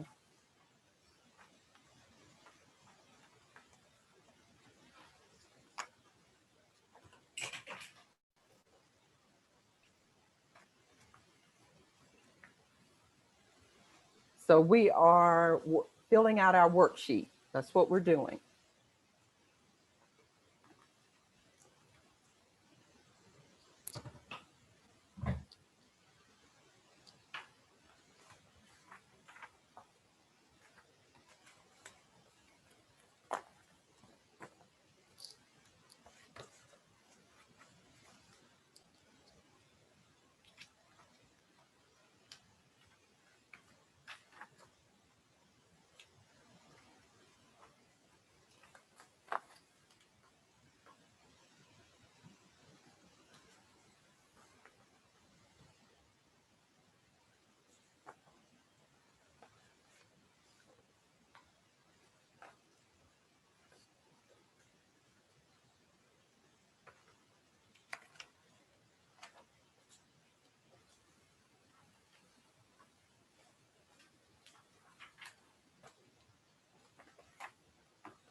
Rebecca, if you could look back through the chat and just see if there's anything in there that I may have missed. I think you captured everything that was Okay. in the chat. Mhm. Okay. Yep. Yep.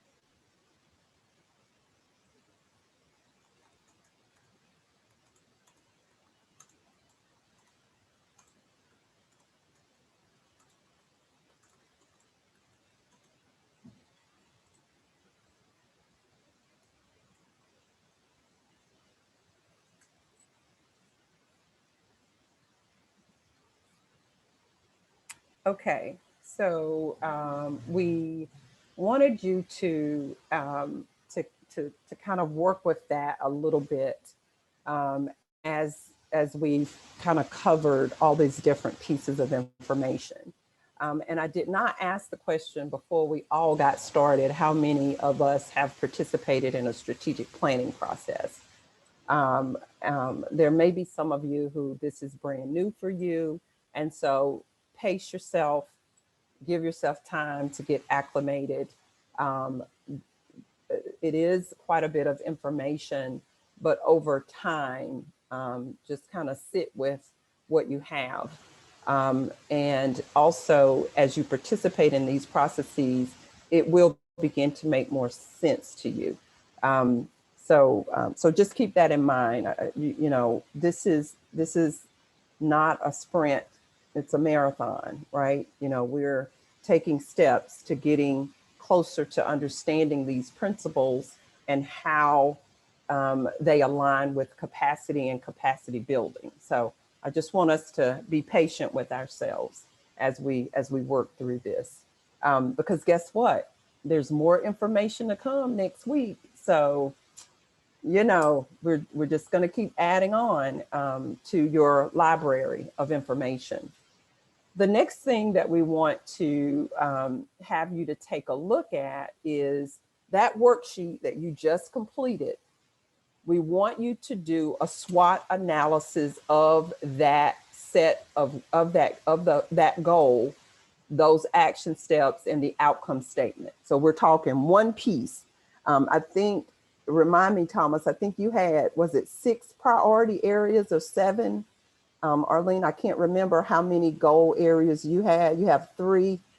Thomas had 6. So we're working on 1 in this session. We're working on 1. It may emerge through your process of doing a needs assessment and asset mapping and capacity assessment that you need more. But we're just focusing on 1 to build our skills and understanding of how to pull this information together in this way. So what we're going to do now is we're going to do a SWOT of that worksheet. So on page 41, and of course, as always, we've got supporting information in our packet. But on page 41, you have a worksheet. It has 4 blocks. And we're going to do a SWOT analysis of that goal, of that outcome statement, and of those action steps. And what you're going to note in each box is the strengths, weaknesses, opportunities, and threats to accomplishing that goal, to walking out those action steps, and to seeing that outcome come to life, right? To make that outcome happen.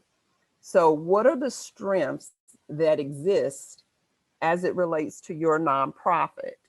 If you go to page 42, you'll see some examples of what strengths are, what weaknesses might be, what opportunities might be, and what threats might be. So you're going to list or note, these are bullet points, strengths as it relates to your nonprofit pursuing that outcome and trying to accomplish achieving that goal using those action steps that you labeled. So you're going to identify strengths, you're going to identify weaknesses, you're going to identify opportunities, and any threats that might be present. And we've given you some prompts at the bottom of each box So your strengths are what we need, what might be needed, or what you might have in place to leverage. And then weaknesses would be those things that might be barriers. And then opportunities, what opportunities present themselves as a result of trying to achieve this goal that you may anticipate. And then threats. So I'm going to go silent here for just a couple of minutes and let you fill in those boxes.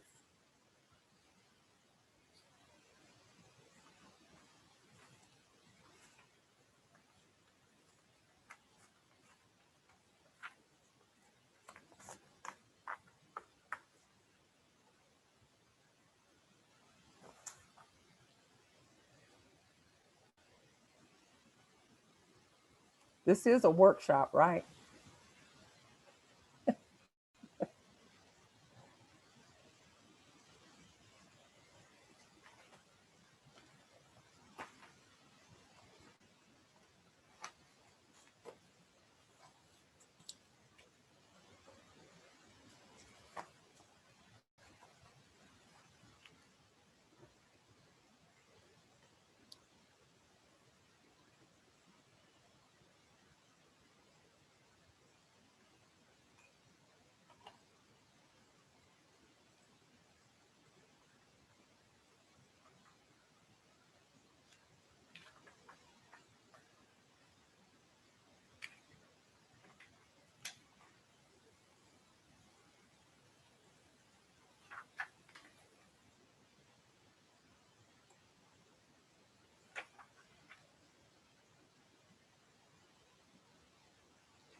So you have about 1 more minute. And again, you're putting bullet points in each of our, in each block.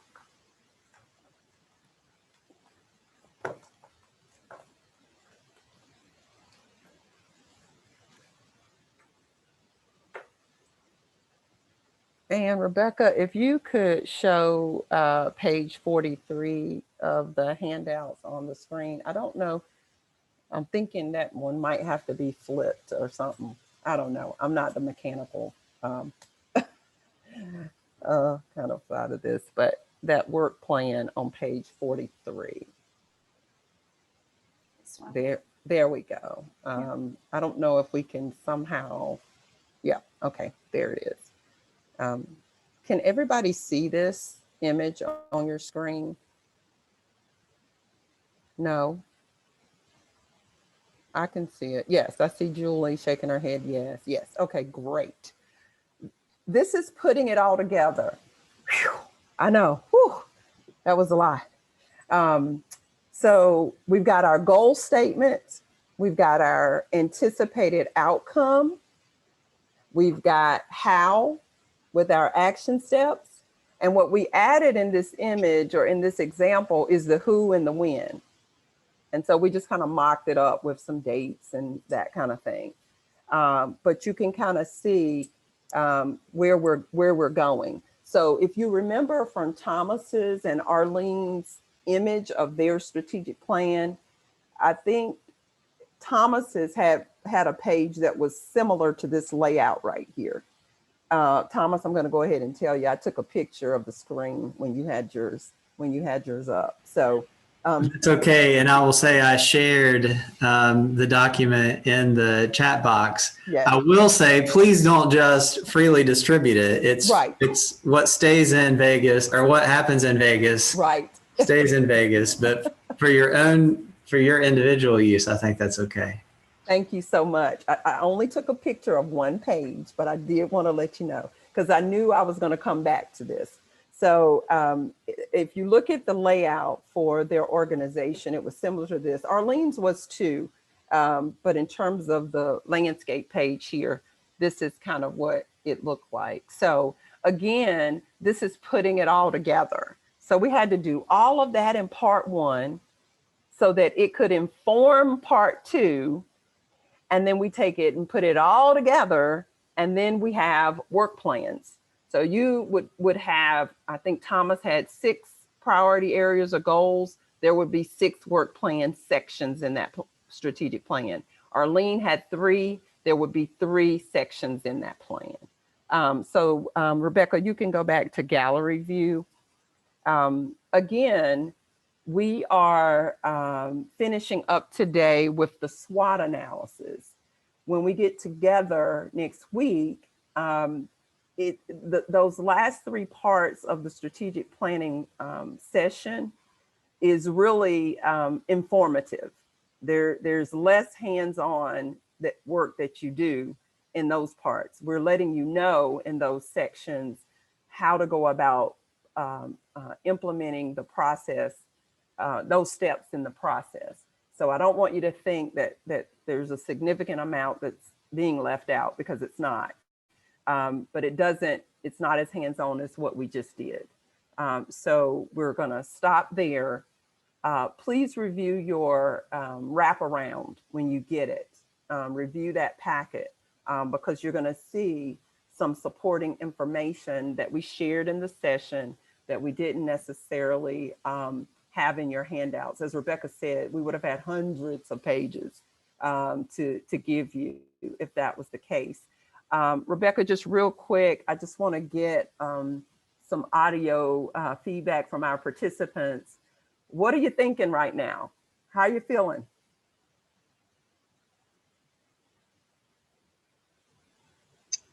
This is Monica, a bit overwhelmed, but trying to keep it in perspective that things can get done with patience, consistency, and, just operationalizing what the strengths are. Thank you, Monica. Anybody else? Tell me how you're feeling. This is Julie, and it's a good reminder. I would say I like strategic planning, but it's rarely given priority and time. And I think that's the part that I'm struggling the most with is, for me and my team, how we can sort of be more intentional about working on it regularly. Thank you, Julie. How are we feeling?